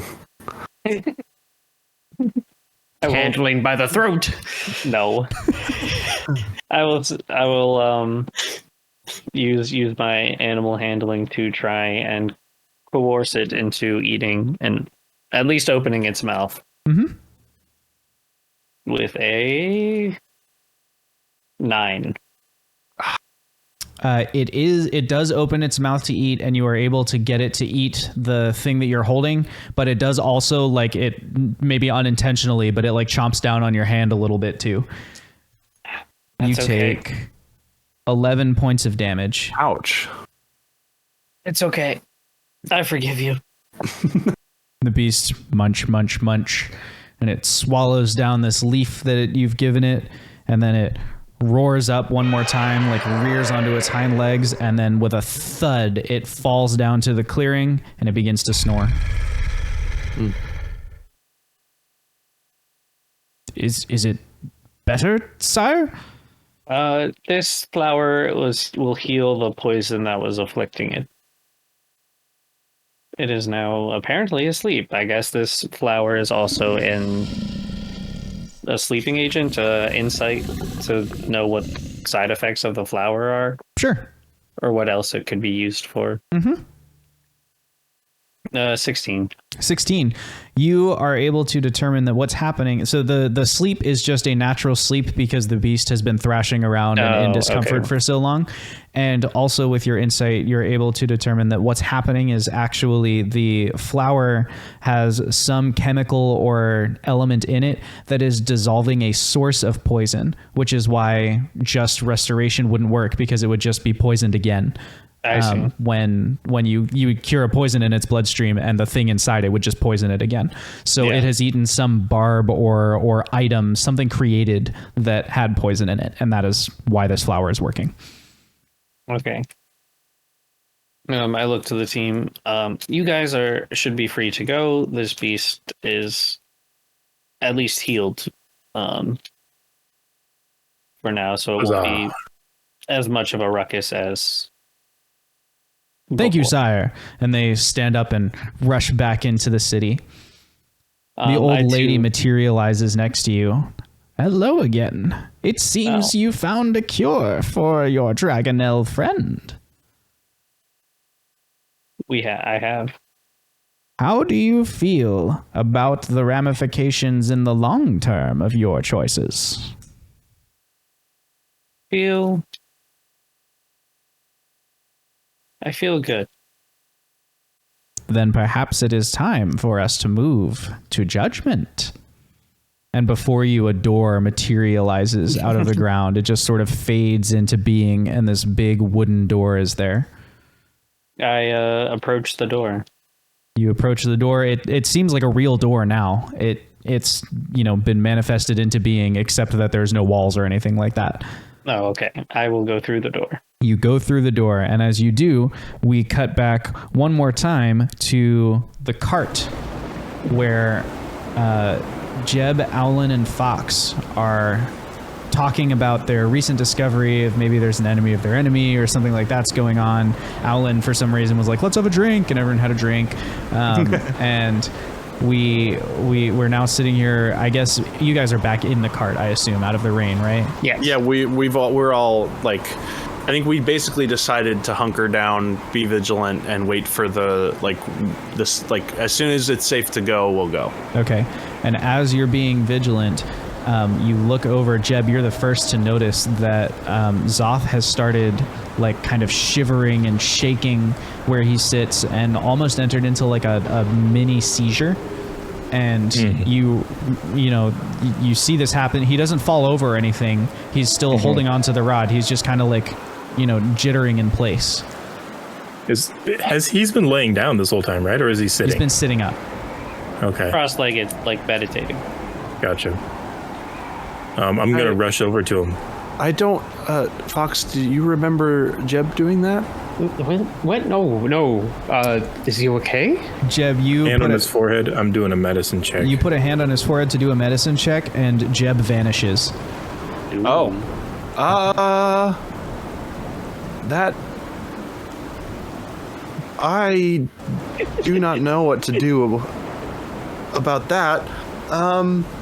Jeb, can you hear us in any way? Can you respond to us in any way? Jeb, you do not. I'm freaking out, man. I'm freaking out, man. What do we do, Alan? I think we do not touch Xoth or the rod in this case. I don't know. I think I'm gonna roll a medicine check on Xoth without touching him. Okay. Visual only. And that is a 21. He visually looks like he's shaking a lot, so maybe he's really cold, or maybe he's in some kind of seizure or something like that. Can Alan do a history or an insight check to remember whether we witnessed anything like this happen to Jeb? Yeah, you remember that you did not witness anything like this happen to Jeb, but then to be fair, Jeb was in a different room from you guys because you were all in like safe rooms that whole time. Okay. But no, you did not witness it. Okay. Then I don't like this, Alan. I don't either, but I don't know if there's anything else we can do. Xoth topples where he's sitting, like he begins seizing so violently that he topples over, and as he topples, he falls into Fox, who vanishes. Alan is going to literally get to the opposite side of the cart. He's going to he's literally going to draw his scimitar of speed at the ready, and he is literally in the mode of this cart will not move. Xoth is not going anywhere. He's in sentry mode. He's just like, so he's like staying as far back as he can. As far back as he can, but his goal is to protect Xoth at all costs if anything happens around the cart, but also not to touch Xoth.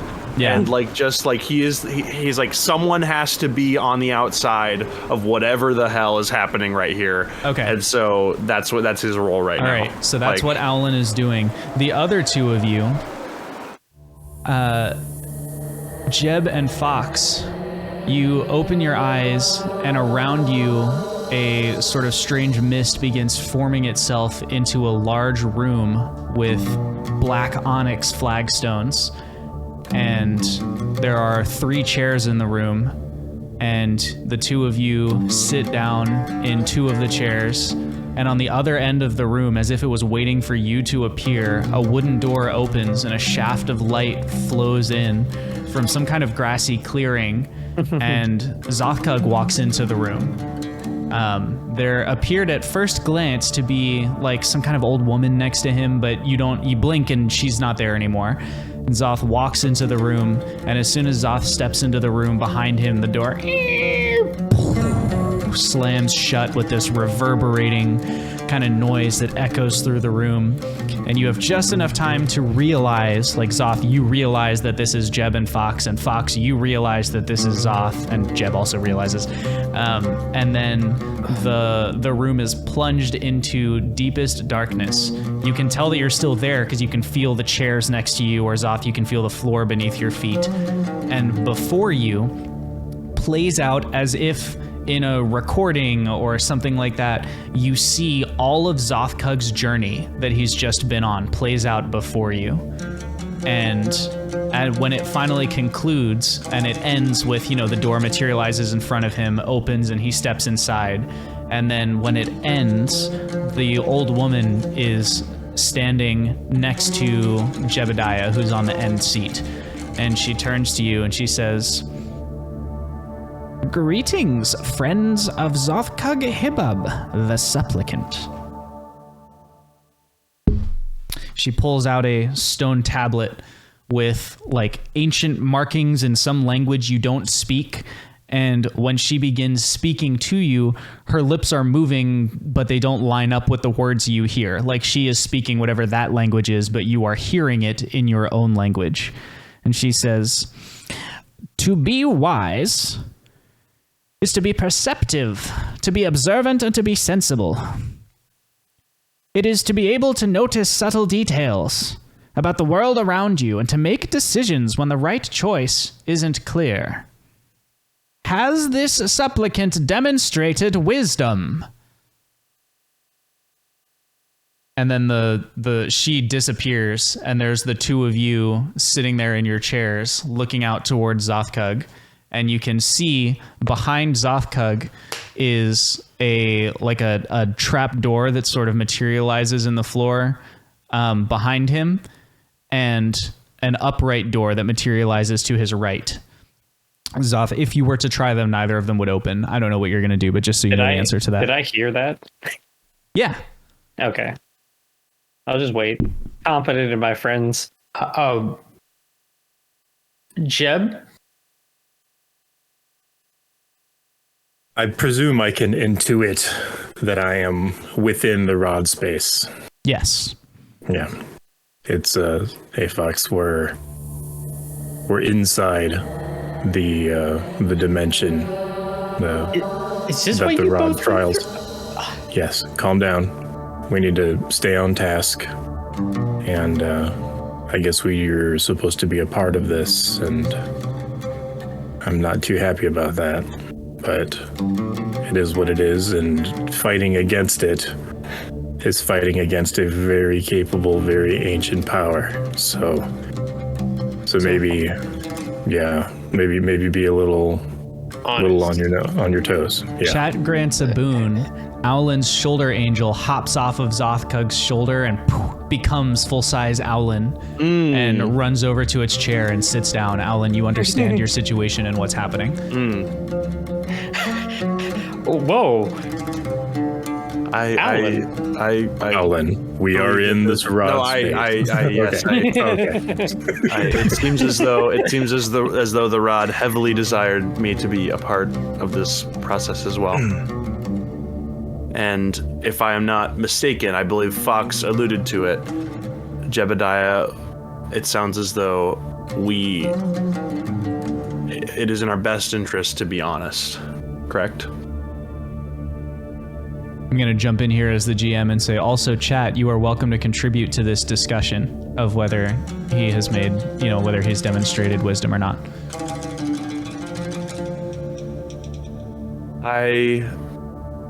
believe this is an interesting predicament, as I myself have often viewed Xoth as a person and in his actions generally to be wise, especially in the fact that he views the world in a different way than I. Xoth, And did that you make he- two people kill each other? He made them kill each other twice. And technically, I- both of them won. They both lived. No. Well, by that that's not how logic, this they works. both died. Alan actually, at the "they both lived" remark, Alan is going to look at Xothkug in a way of, you are not speaking like the person that I know. Like, Alan is very concerned, and he's just going to say, I myself am very concerned, because if I were to speak honestly, although I think that Xothkug made several wise choices in the latter half of his second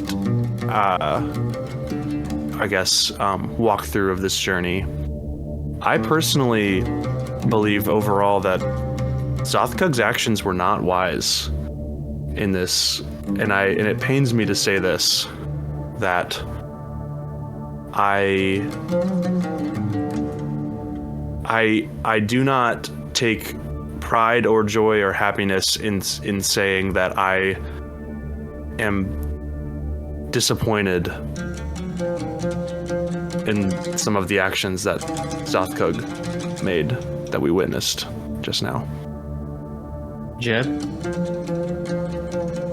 Is this like a we can communicate with each other? Or is this just for you guys to decide now? You can talk Like, to them. This is, you're in the room. Like, this is all happening in present. We're still playing D&D. Like, you're in the room. Yeah. Well, I was okay. Sorry, chat just said something funny. Chat goes, this boon is broken. Alan, while I know why you think that way, I think I can explain why it's different than maybe the way it's been in the past. If you'll allow me to explain why I made the decisions I did. I will make no protest to you explaining your actions. So the first time I went into the Coliseum arena,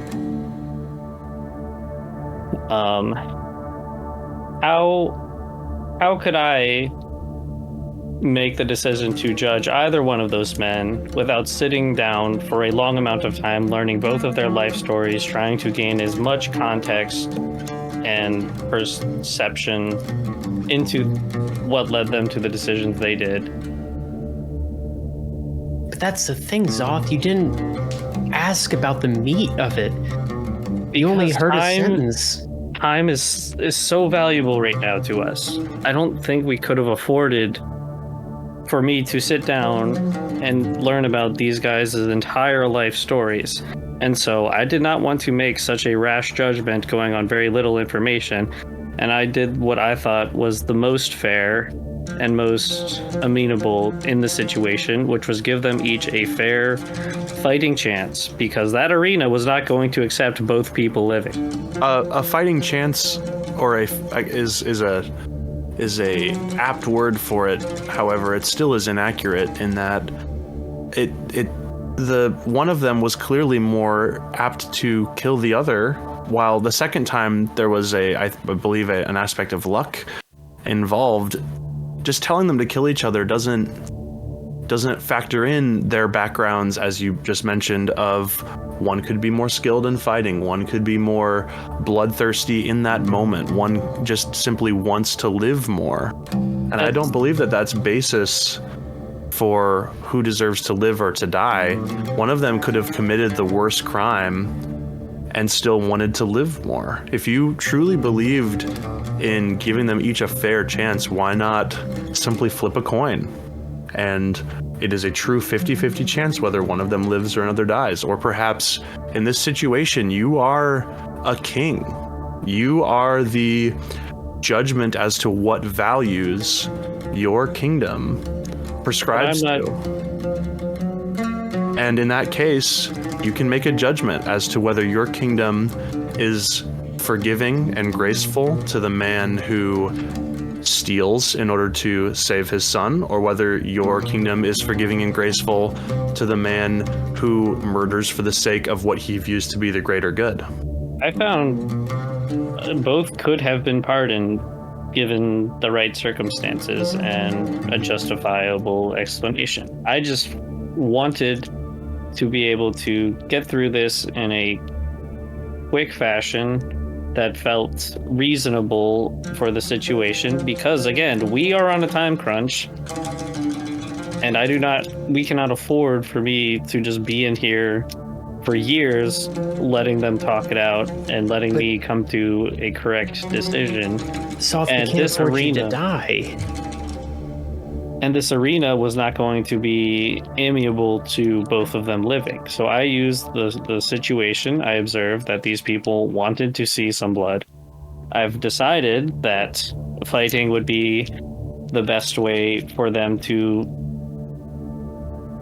figure it out. And I felt that despite the physical differences between the two in terms of fighting capabilities, as I said in the first one, the will of man tends to surpass the physical attributes, and that it can come down to just who wants it more at the given time.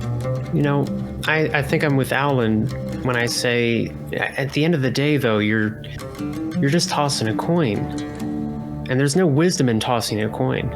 But there's wisdom in deciding to toss a coin. I do believe personally that decision, or your reasoning for that decision in a vacuum, may be well argued. However, I believe that your actions regarding the Dragonelle afterwards do not hold up under scrutiny under those reasonings.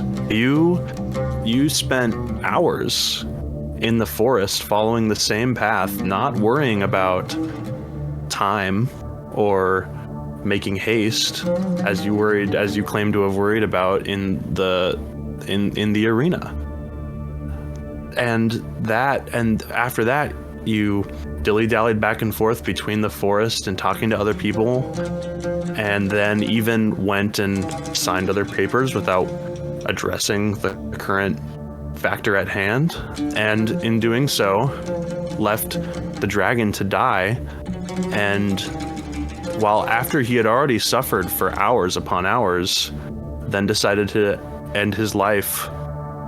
And I believe that the argument of I decided to end his suffering is once again doesn't hold up as much under scrutiny when you already let him suffer for so long.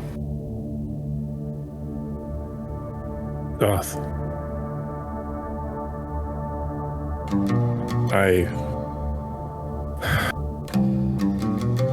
I'm going to parrot Alan and say that I take no pleasure in being here.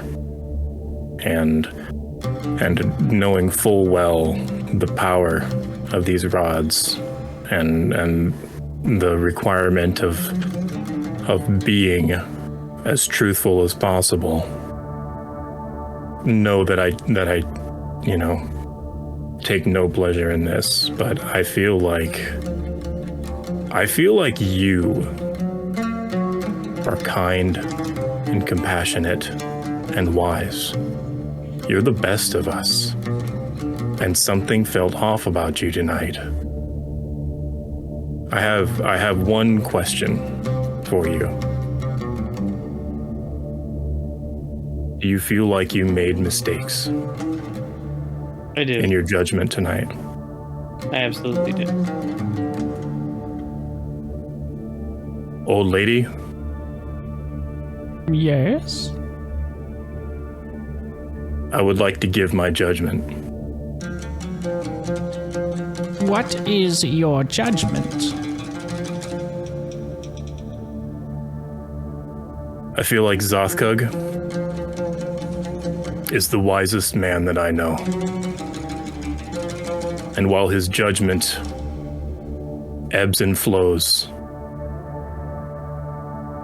he is willing to admit his mistakes, which makes him the wisest person in this room.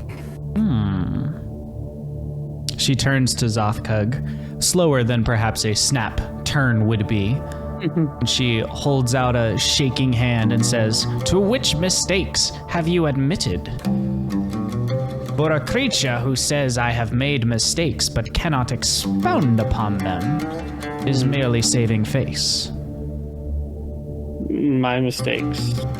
In the Colosseum, I feel like I should have gotten to know the prisoners more. I should have figured out more about the situation and the circumstance leading up to that.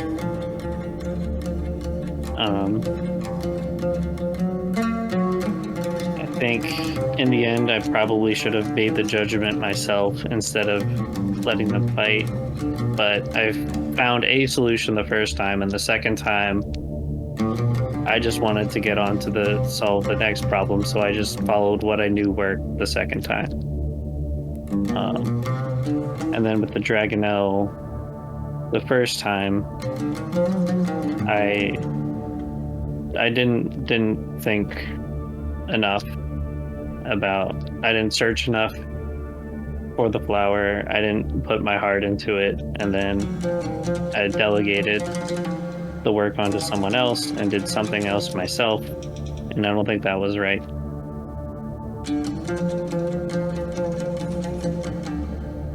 She turns back to Jeb and she just kind of slowly nods her head, and then she says, "Is anyone else ready to render their judgment?"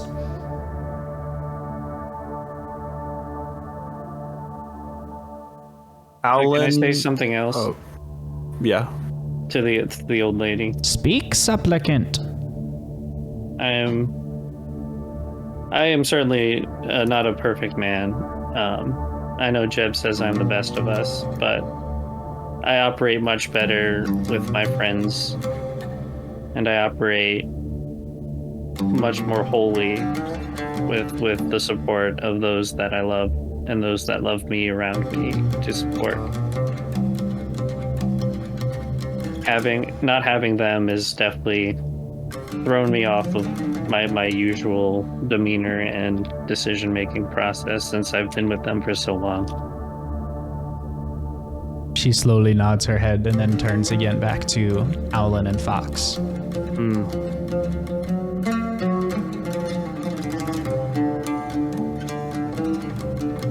Owlin. Oh gosh, this is so difficult. This is so difficult because I just have to go with what I think Owlin. Okay. Owlin is gonna look like he's about to say something, and then he's gonna turn towards Fox. He's so conflicted. He's just gonna Fox looks at him with the same face. But he does eventually say, "Old woman, Yes? I am ready." I will hear your judgment.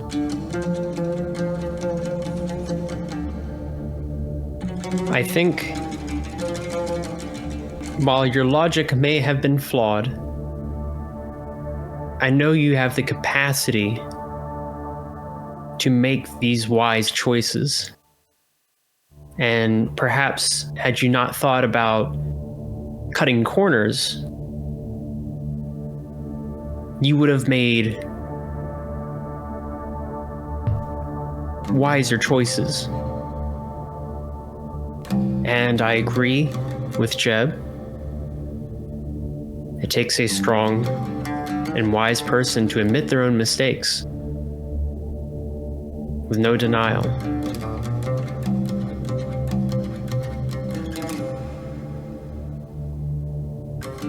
I'd say that now that you are aware and know of what you could have done and perhaps should have done, I'd say he's fit.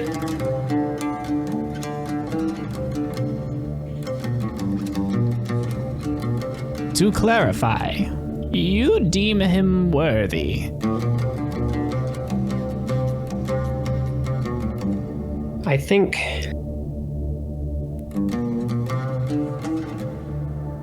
he had some faulty judgment, but I know that he has the highest potential out of anyone I've ever known. And he's always guided me, and through thick and thin.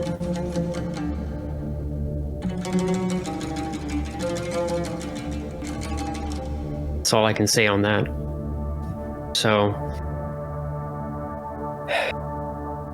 while I'm not particularly happy about his choices, I agree that he's wise enough to admit his mistakes and know what he should have done. And I trust him in the future to make much better decisions. So I would deem him worthy.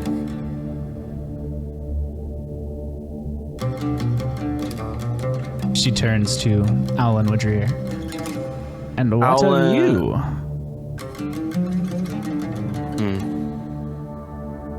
Alan looks at his friends. He kind of gives a very sad look around. Be honest. This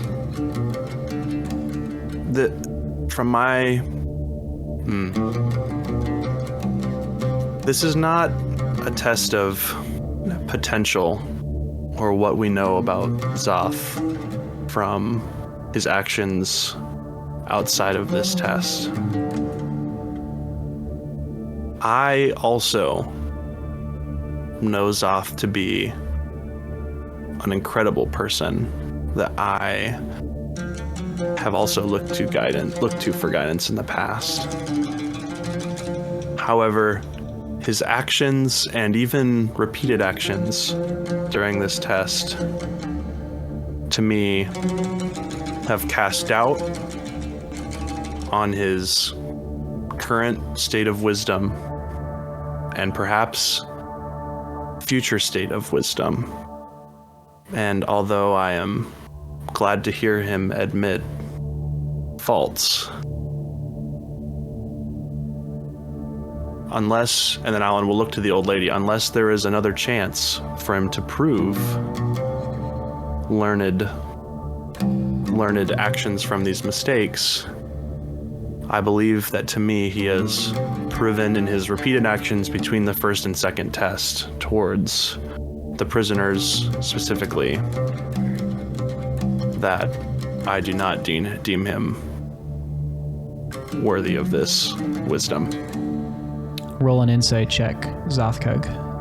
Okay.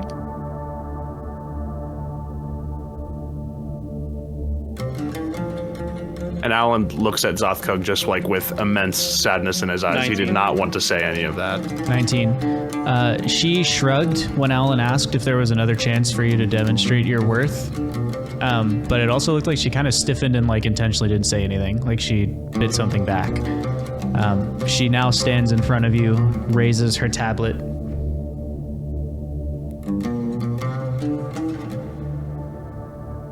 Wisdom is being able to use the details of the world around you to make decisions when the choice is not clear. The tally stands. 1 strike against, and with a big latch lifts off of the trapdoor behind you. 1 strike in favor, and with a big a latch falls off of the upright door. 1 strike against, and another one falls off of the trapdoor behind you. She's probably indicating herself. Yeah. And 1 strike in favor. a second one falls off of the door in front of you. Both doors remain locked. There is a latch on the trap door and one remaining latch on the upright door. Miss, Yes? if there is another trial or challenge, I would definitely be willing to prove myself. Who said anything about another trial or challenge? You did. When? When Alan mentioned it, you signaled that there could be. If there's another way for me to prove myself, I would gladly show it. Gladly go through another one. Very well. And as the area around you kind of like mists and fades out of being, you find yourself standing on solid ground.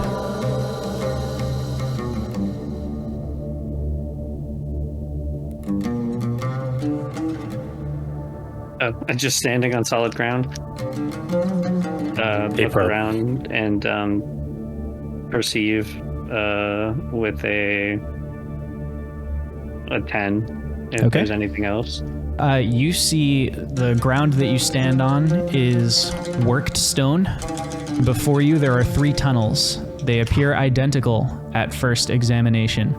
They each stretch off, one forwards, one to your left, and one to your right. Behind you is a smooth stone wall, and the whole area is lit by some level of ambient lighting. Like, there's no light source. There's just, you're in the tunnel. There are 3 ways to go.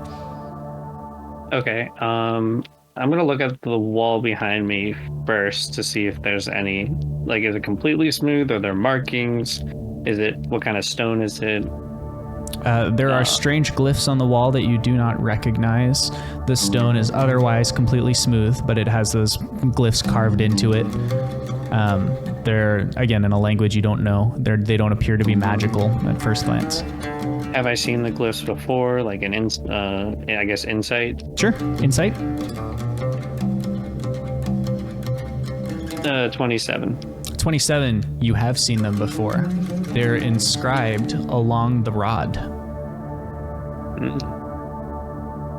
And I still don't know what they mean, though. No. Okay. Definitely still on the rod. Okay. Good to know. I will examine the entranceway to each of the 3 tunnels more carefully, if I could perceive them again. Use closely. Survival this time. Okay, survival. 23. With survival, you're able to identify based on the movement of the air that the path directly in front of you and the path to your right have an upwards incline. The path to your left has a downwards incline. You're also able to intuit that it's a bit colder to go directly forwards and warmer to go left or right. Okay, and the runes on the rod, would they be, do I know if they were at the top, the bottom, or the middle of the rod? They spiral up the rod. Okay, repeating, or is it one, like, each? They repeat. Spiral? Okay. So it's a pattern of like 6 or 7 runes that spiral up the rod. Okay. And what was the bottom and the top of the rod? Like, where there, I know the top, what was it? Onyx?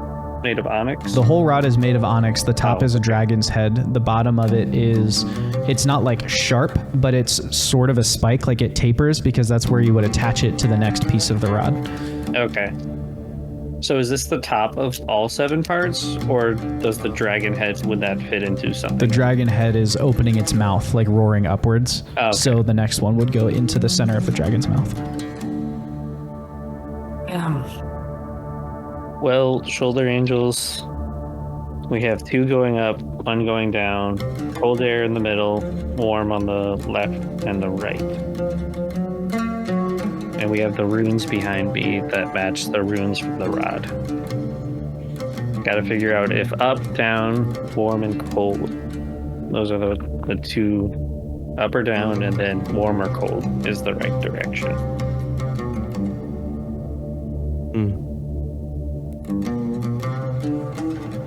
I would think, I like warmth. I don't want to freeze. But I don't know. I'm just a shoulder angel. I'm kind of stumped, all right? They don't pay me enough. I'm adding a die to the tension pool. Okay. I believe taking at least, well, I guess I'm not sure. I was going to say taking one of the more unique paths, whether it's one that, there's only one that's cold, or there's only one that goes down, maybe the best path.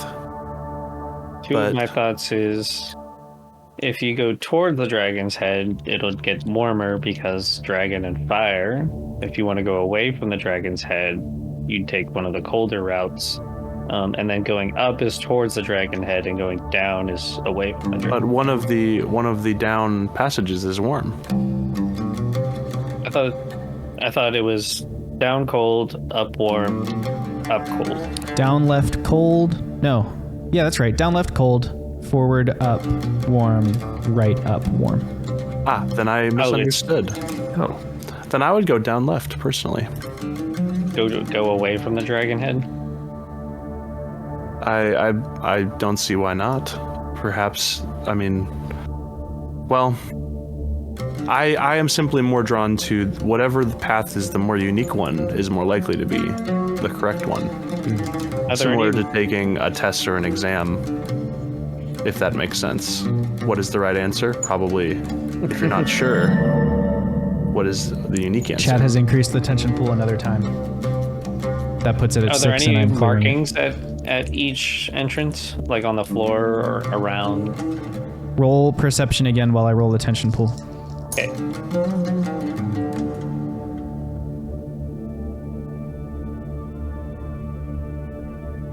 Non-natural 20. Non-natural 20. There are very, very small arrows written on the floor at the base of each tunnel. The one that goes down and away from the rod has an arrow pointing down that path, and the other two have arrows that point out of those paths and back to where you are. Also, although you can't quite determine how far away they are, you hear running footsteps echoing from the forward and up path. Does it sound like they're getting closer or farther? It's too echoey to determine. Okay. Well, I say follow the arrows. I think that's wise. I agree. I will follow the arrow in the down left. That is cold. Okay, you follow the arrow that goes down to the left, and as you begin walking through this tunnel that goes down to the left, it's almost like you're walking through like a museum gallery, and on the walls around you are framed paintings of scenes that are from your life. So you see decisions from your childhood, and you see moments from your adventures with Fox before you met Jeb and Owlin, and you see that moment when you were in the Dirtfolk tunnels and you met Circles, and you were trying to decide as a group what to do with him and you know how to move forward, and you see that moment when you were asleep or you were meditating, and you get that vision from the avatars, and you know, and you're just going through all these decisions that you've made, and as you're going through them, you are kind of evaluating whether they were overall wise or unwise choices just in your head. The path spirals downwards. You continue to decline, and it spirals in a clockwise direction. Okay. I'm gonna just take extra moment to soak in each of those moments. Like just even more, like each one, just in case this is it for me, that I really reflect on how I feel about my own life and up to this point, how I felt about it. Roll a wisdom save.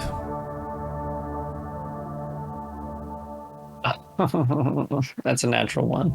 Oof. Dude, what is up with your ones tonight? I know. Okay. You pause at each one and reflect on it and continue on your way down this tunnel.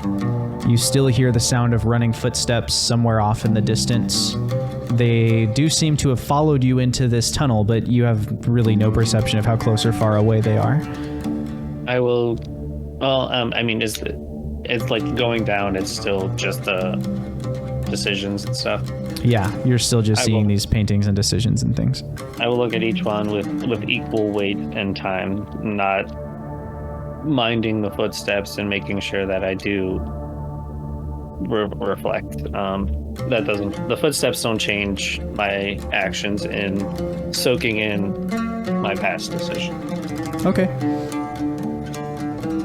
I will also look at, does the material of the tunnel change at all? No, it's the same Okay. material. I'm adding a die to the tension pool for the passage of time. Is it just every decision I've made? Yeah, just I mean, pick it's one? lots of them. It's not every decision, but it's all the ones Yeah. that have like been really impactful on your life. Your decision to leave your clan, your decision to join up with Fox, some of the Okay. decisions you've made with him. Okay. I'm adding a die to the tension definitely. pool for time. He definitely thinks when he gets the ones with Spock specifically, he probably turned a blind eye way too much. Or feigned ignorance to it way too much. And probably should have worked to help his friend more stay out of trouble. I'm adding a die to the tension pool for the passage of time. I'll get to the ones with regarding the group. And I think he's happy with sort of the decision regarding like circles and everything. But again, with like Fox and Jeb, he probably turned a blind eye a bit too much without speaking out about it at least, or bringing it up for conversation and not attempting, I would say.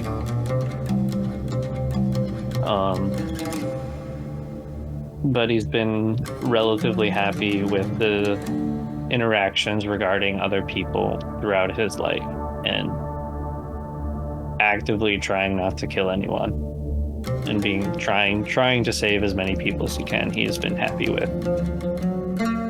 I'm adding a die to the tension pool for the passage of time. Are the footsteps getting closer? No, they're the same distance away.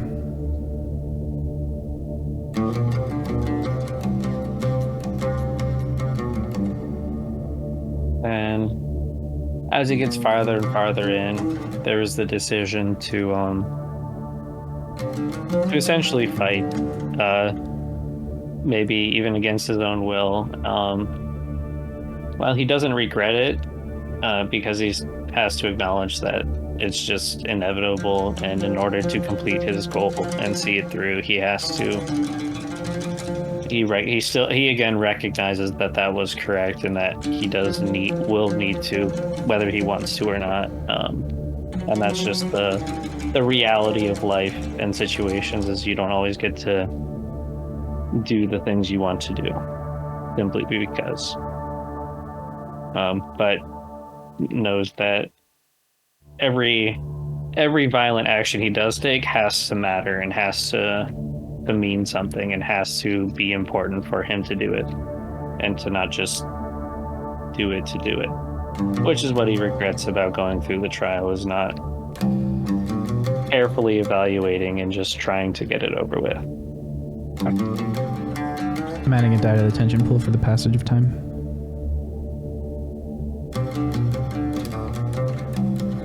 He was especially proud during the last encounter with the king, saying that we shouldn't force anything. We should just try and talk to him and to get him to see our side of things.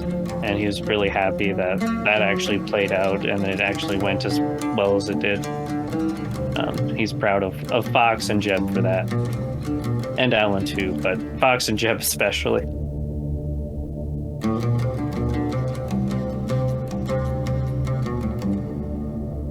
I'm adding a die to the tension pool for the passage of time. That's 6. I'm going to roll. Okay.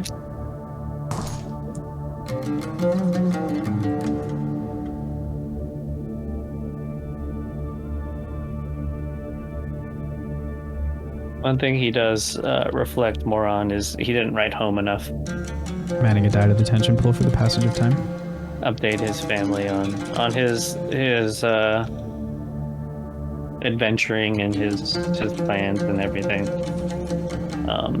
And he swears that if he makes it out, that'll be the first thing he'll do at when he can is write home and inform his parents of his adventures and him being alive. Probably worried. I'm gonna add a die to the tension pool for the passage of time. Footsteps still just. Yep, just running footsteps, kind of echoing down to you.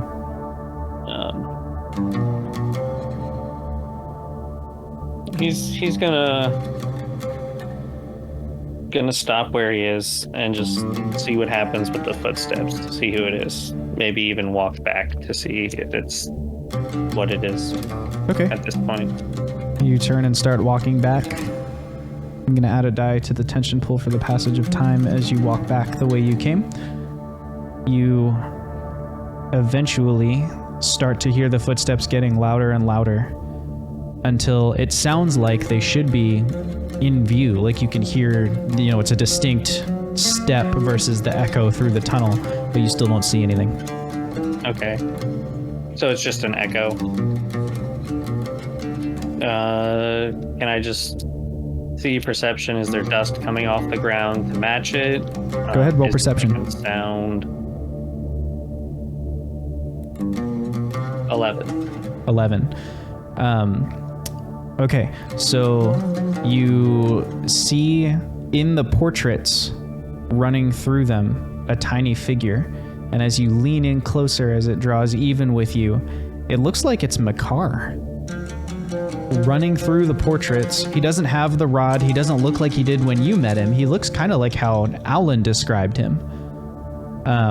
From, when they were younger, he's got his little handy tool belt on, just like Alan wears. He doesn't look all like worn and weathered in his face, and he's just running through the portraits. He actually passes you and continues running down the spiral tunnel. Does he look like he's scared?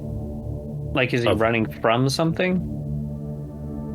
You could roll insight to try and find that out. I will roll insight. You gotta catch up to him. 27. You gotta catch up to him and talk to him. What was that roll? 27. Oh, yeah. He is running scared from something. Okay, I will run with him and keep pace. Okay, yeah, you catch up to. He's a tiny little dude in the painting, so he's not moving particularly quickly compared to you. You're able to keep pace with him, and now you are running alongside him down the spiraling I will tunnel. shout, "What? Hello? Can you hear me?" Hello. He continues running. What are you running from? I don't want to be stuck in here. He continues running. What do you mean? I've been in here for hours, trying to find the way out. He continues running. Did you go through the other tunnels? What tunnels? Where have you been? I've been running. I'm in this path. There's all these weird portraits on the wall of things I've done. Things you've done? Yes, the things from my past. And who do we know each other? I suppose so. Maybe not current version of you and me, but yes. What is that supposed to mean? I knew it. Does he look older or younger than when I saw him? He looks. I mean, he's dressed differently, and his face has clearly not been shaved for a while. But he looks about the same age. He's the same height and build and stuff like that. Okay. You're Alan's friend, right? Alan? You know Alan? Yeah, we're good friends. He died. Didn't he die? No, you did. I'm adding a die to the tension pool. I what? And he like misses a step and trips and like rolls and gets back up and then starts running again. What do you mean? I'm here. That's why I'm confused. Can I roll insight? Yes. Know what he's talking about. That's a 10. You don't have any like clue as to what's going on with Makar. You do feel like he's being truthful. Like you don't think this is, he's not making up a story. This is not some facsimile made up by the rod to mislead you. What you're seeing is real and it's happening. You do get the insight that he's not actually, you realize in this moment, he's not actually a painting running in the paintings. He's like on the other side of the painting. Like the painting is like a window and you are looking through at a Makar who is in another tunnel running through it. Can I jump through, or can I like stick a hand through a painting? Yeah. You reach out and stick your hand through the painting and you catch yourself on the wall because the wall is real. But you hit the wall and it like, yanks on your shoulder a little bit, take 2 points of damage as it like, because you're running. But you swing and like slam into the wall. And from really up close to the wall, you feel a slight click as your hand depresses something hidden in the wall. And the wall between the two paintings that you've just run into disappears. And in front of you is a staircase leading up. It's a spiral staircase and it's going the opposite direction. So before you were running clockwise, this one goes counterclockwise and ascends instead of descending. It's hollow in the center, so you can see the whole way to the top and you can see a little glimmer of light at the very top of the stairway. You hear Makar's voice from somewhere off in the distance go, "Hello, stranger?" Hello, I'm right here. Oh, I can't see you anymore. Were you unpainted? I don't have any brushes or I could try and paint you back. Can I go back to the painting he's at, or is he still running? He's running, so he's, 2 or 3 paintings away now, but you can catch up to him easy. I think I found the way out if you want to come back up here. The way out? I do want to go the way out, but that's not on my pathway. Can you reach through a painting? What's up? No, I asked him, can you reach through a painting? Reach through a painting? That would destroy I'll try. And then a few minutes later, or a few seconds later, you hear like a thud. Ow! I suppose I can. My shoulder didn't like it very much. Ooh. And in the staircase that you're standing at, down beneath you, you see a door open. And a silhouette is standing there lit by the ambient light of the tunnel behind him, and then whatever shaft of light is coming down from the top of this staircase. You see a staircase. I'm on a staircase. I see you. You're taller. Does he look taller? Yeah, he's Makar sized. Okay, you do too. Huh. I'm gonna try and go through a painting to his side. He's in the same staircase as you. Oh, okay.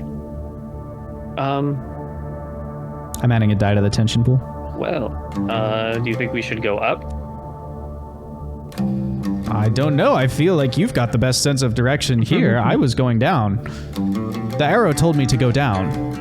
The arrow did tell me to go down too. Seemed most prudent to follow the instructions of whoever engineered the place. But why were you running?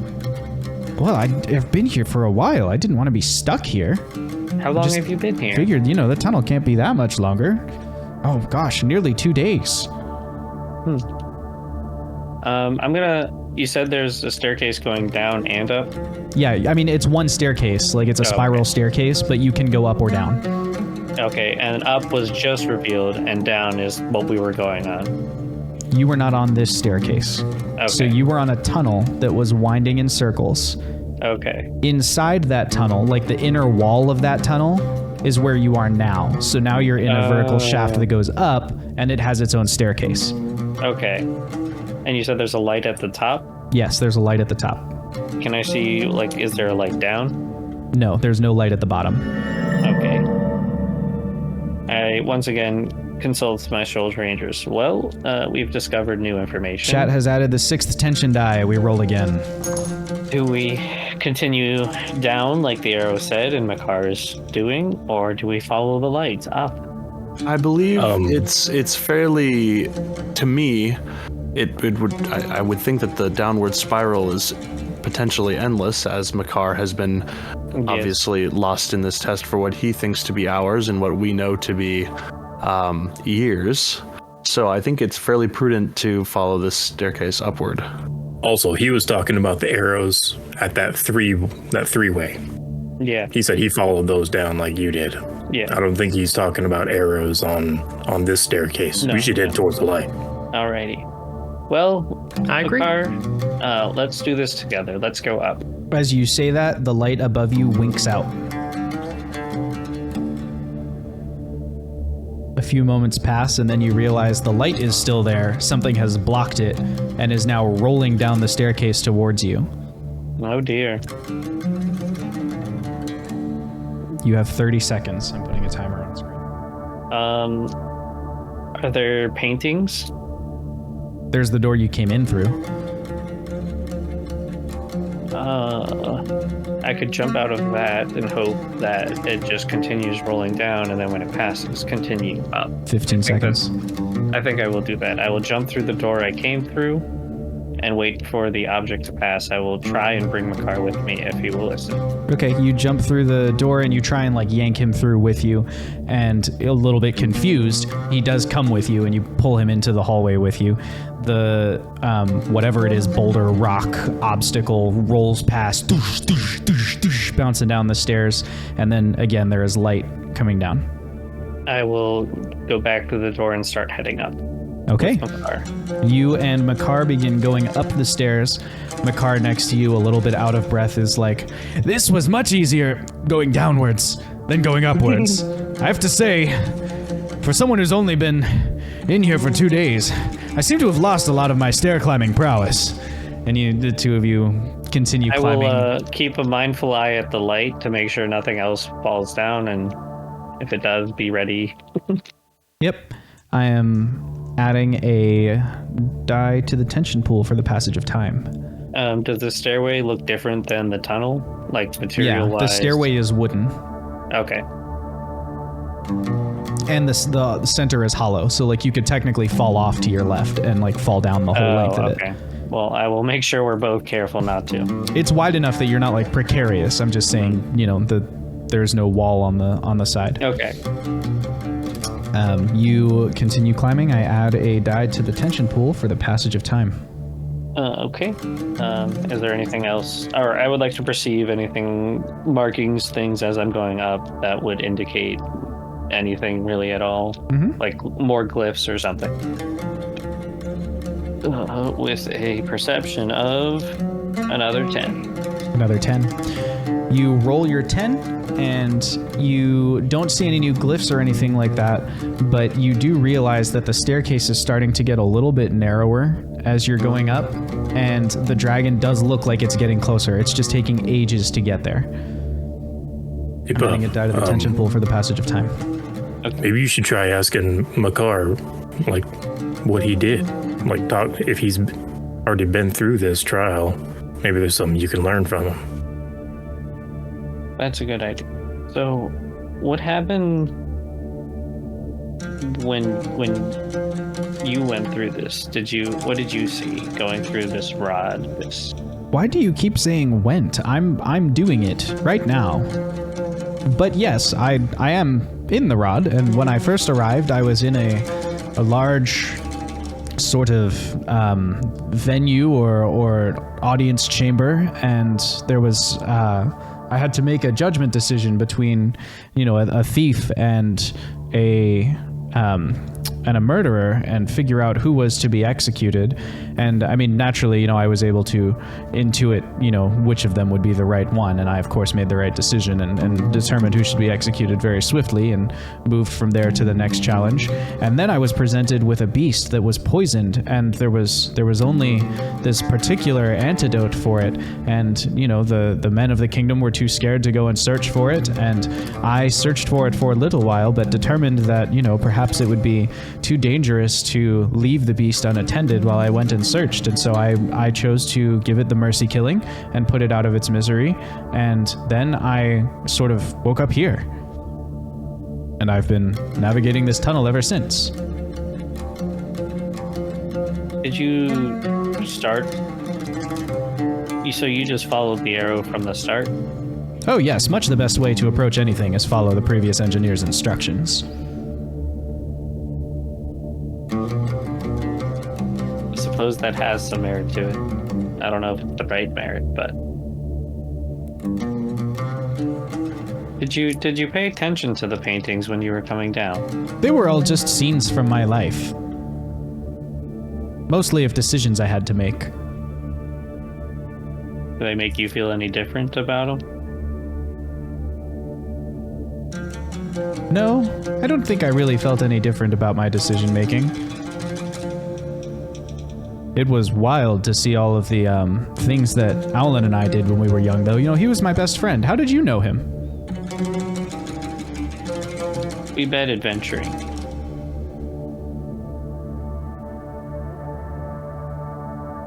He talked a lot about you.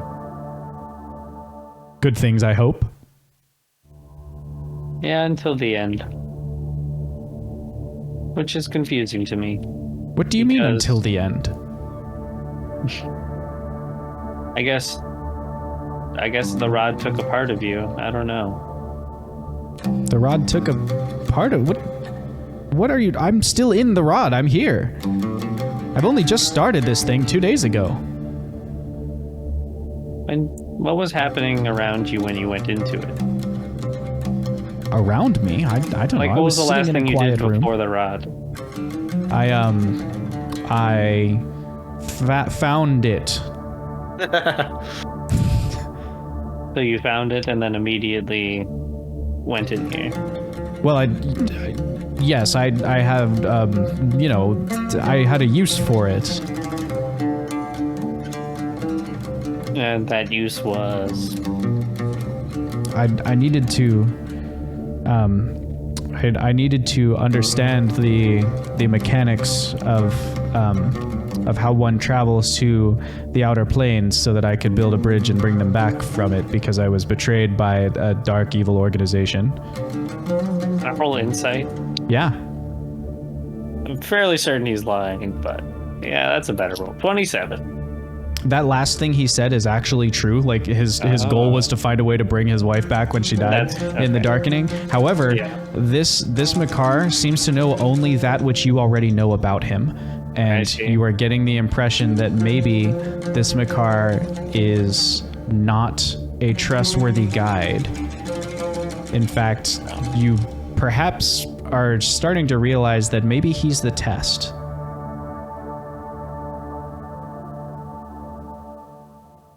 Interesting. I mean, well, we did pick the same tunnel, but I chose to go up this. That's interesting.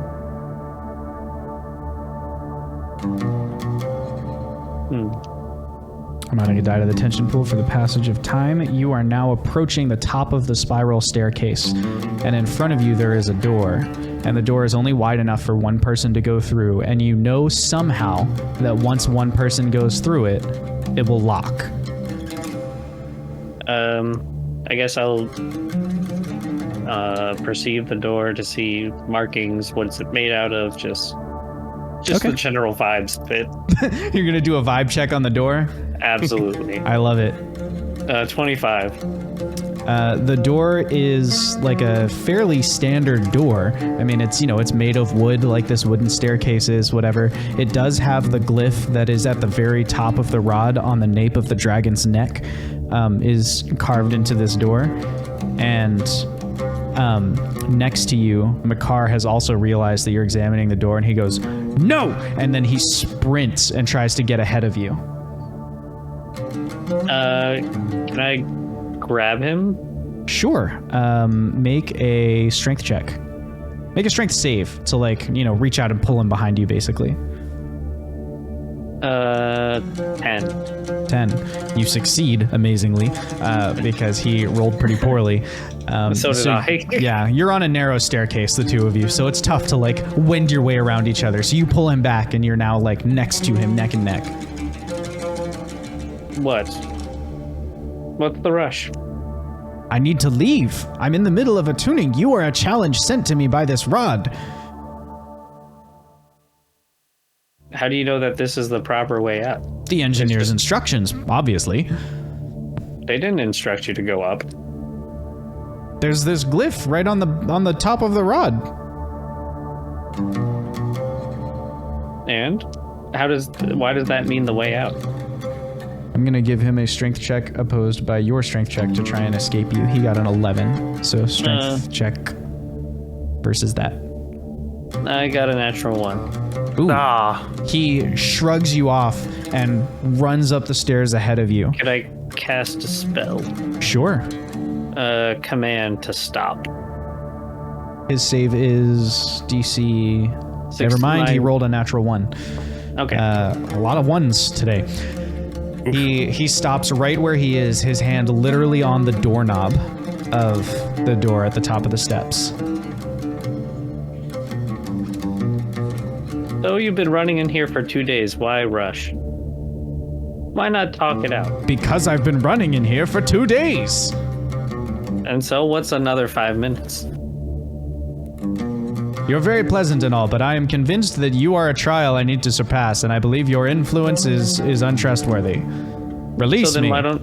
if my influence is untrustworthy, then you should go back down and go the opposite way I told you to go.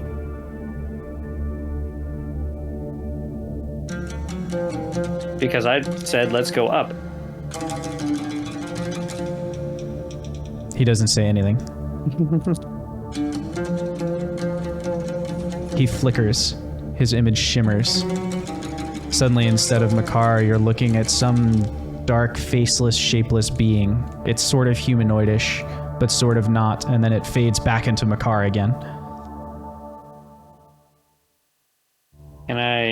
Does that insight it, I guess? Like, Sure. is that supposed to freak me out? That's a natural 1. What in the world? It's Throw that spoopy. dice away. Burn it. It's a digital Burn it. Put dice. it in. Burn the internet. All of it down to the ground. To the last atom.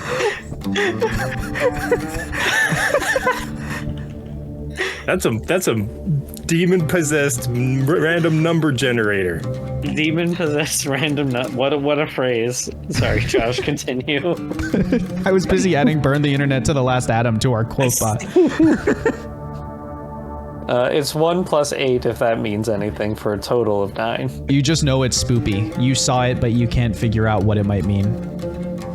I once again consult the shoulder angels. This is quite the decision. Only one person can go through. It desperately wants to go through there. I'm putting a 90-second timer on screen to represent the 1 round that command lasts while you consult your angels. I mean, bro, just push him. Push him through or push him away so I can go through? F him. That doesn't answer the question, shoulder. Just push him down. There's a hollow. You'll fit. This is about This taking... Yes. This isn't a compassion test. This is a wisdom test. Yes. But is the proper thing to compete for the thing that it's trying to do, or is it more wise to recognize that what it wants is not what I want and then find a different path? I think perhaps it just wants to screw you over. And perhaps it trying to reach the exit before you might screw you over. I mean, if that is the intended goal, but there's nothing to indicate that this is the right way. 34 seconds. You know it's a test, that he is the test. The test could be push him down the hole. Or at least go through the door first. You found this staircase by doing something that Makar did not suggest you do. You found that on your own. 15. You found the light without Makar's help. Now Makar is trying to take advantage of the things you found. What you do next is up to your intuition, but know that you forged the path 5. to get here. I will go through the door. You're just leaving him on the stairs? Yeah. As you go through the door, he like almost otherworldly like snarls at you, but you get through the door just as he like reanimates and tries to move. You slam the door shut on him, and as that sound of the door slamming shut reverberates around the cipher truck where Jeb, Fox, and Owlin have just woken up. Well, Owlin, you were there the whole time, but they've just reappeared. And Xothkug, So your Alan eyes... doesn't have memories of Shoulder Angel version of him. Nope, because it wasn't Owlin who was there. So interesting. Okay. Your eyes flicker open, and Xothkug, your eyes open, and Xoth sitting in front of you, holding the rod. You find in your left hand a very, very small onyx dragon's tooth. But not the rod, or the rod is still there? You have the rod. I'm just saying, like, Okay. now there is also clutched in your hand a very, very small onyx dragon's tooth. And do I sense magic from it? It seems magic-y. Looks like it probably is part of the rod. Okay. I am so glad to see you guys back. What Oh, happened? wow, that was a. Oh, hey, Xoth, you're back. I did it, I suppose. What do you mean, what? you suppose? You attuned? I did. Alan like sits back like relieved. Like, oh. You don't seem happy about it. Xoth, the rod in your hand is still like, you don't feel any different. You don't feel any more connected to it. It still feels like it's waiting for something. Yeah, I'm reflecting right now. I just feel bad for all potentially letting you guys down. Letting us down. I don't. What do you mean? I'm What gonna. happened in there? Is the tooth look like it goes in the dragon head? Yes, the Like, dragon is is missing a tooth. I will put the tooth in as Alan says that. As you reach up and you set the tooth in place, the scepter breathes out a charlatan's fire. Like it doesn't hurt or anything, but a little puff of fire comes out of the top of it, and you feel in that moment that you have been attuned to the rod. And as the little puff of flame goes away and it all simmers down and everyone is kind of looking at you trying to figure out what you're talking about and you're reflecting, you hear a voice in the back of your head go, "Let's do this together." In my head, I also say, "Let's do this together." And on that note, tonight's Dungeons & Dragons session, it comes to a close. I want to explain the mechanic that has just happened here because it's going to affect Xothkug moving forward. So, Yo, no. Xoth, when you roll a nat 1 from here forwards, when you roll a nat 1 for the next minute, your will is corrupted by the rod and you become alignment evil. Oh, Wow. And that is the rod attempting to exert its influence over you. You passed a correct number of challenge, so there is a mechanic here, but it is dense and complex, and I won't bother you with all of it. You numerically eliminated everything but a nat 1. So you did a bunch of great jobs, but there is still that element because you made it to the third tier, the tiebreaker trial. The rod is able to exert some level of influence over you. So when you roll a nat 1 on a 20, not on your D6s or whatever, but when you're rolling a skill check and you get a nat 1 for the next minute, your will is corrupted by the rod attempting to exert influence over you. In all the times that is not present, you are attuned to the rod of wisdom, and you have all of the benefits that the sages of old had received from it. Well, you and me, the end of the video. Kinda awkward. Kinda waiting for you to subscribe and all that. I'm just gonna head out.